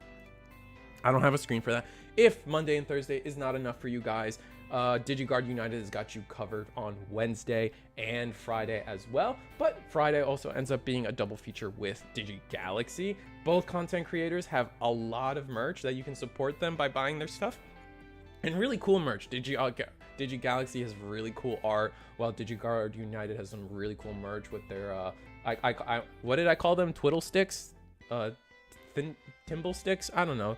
They're really cool. They say +1 DP, +2 DP, -1 DP. I think they're really sick and cool and help people like rationalize the board a lot. So, and they also have playmats. Everybody's got playmats and sleeves and yada yada yada. Every Wednesday, if you're interested in Gundam, every Wednesday we have the weekly war tournament where players will be able to win a resource. First place gets their choice of the Relena resource or the EX Relena resource or the Hero Yui normal resource. $5 entry. We're just trying to build up the community and get Gundam off the ground here at Eagle's Nest, and it's been going great. Some weeks it goes up and down, but you can imagine that, like, you know, Gundam's not really a real card game yet. Let's be real, like, it's not out, so it's great to you know, start and be able to talk about Gundam in a competitive sense already. DigiDane, Digivice format. If you guys want interesting content, please check that out. DigiGuard United. Speaking of that, Antics in the channel. He just guest starred on the DigiGuard United's Jeopardy episode. So if you guys want to see that, go ahead. That's finally available for non-members first people. And then April 6th, also, we got the Puerto Rico versus South Texas event. This isn't real. And then our prizing once again. All right, let me see if there's anything in chat that I can catch up with. I would want one northeast, one southeast, one northwest, one southwest, one north, one south. Jesus Christ. I don't know what you're saying. I feel you, though. I do wish that, like, they wouldn't double up, like, because the current situation is with, sorry, we're back. The current situation is definitely, we have like 5 in Texas, 3 in California, and then like maybe we get one in the northwest or the northwest, Midwest, whatever, the Great Lakes area, and that gets annoying, right? Like, it's just like, oh, Texas again. And I get why that happens, but as players it like sucks, right? Like, it's just like, when is it our turn? Why do I have to fly out? Like, if you're from New York, you have to fly to all of these, and it's like, it's not realistic for you to go to California that many times. Like, Texas, okay, but like, when does New York get one? When does Florida get one? Right? Like, it's just or Risu, any chance for the updated deck list from these past wins from Eagle's Nest? With Eggman back, we'll probably be also supplying deck lists again on the website. It's just Eggman has been gone and sick since well, I mean, Eggman had to go to One Piece Day, into flying to Japan for Worlds, into getting sick. Like, that was his wombo combo. So like we're trying to ramp back up with the deck lists and stuff, but you can always probably ask Eagle or the players for these deck lists. I don't think really people, honestly, most of them get made available to the public on Limitless. So if you can just find the Limitless link, you should usually be able to find the deck list after the fact. Actually, the last event was 2.0. Sure, yeah, you get my point. We're trying to ramp back the website a little bit. It's been some work. Loving all the content. Shout out and love LMAO. Yeah, for sure. Yeah. Anyway, thanks, Antics. I need to hit you up about being on here again. I need to start. I keep saying this. I know I keep saying this, but I need to start asking content creators to come back, especially the ones that I've invited before, and get like the double takes of people.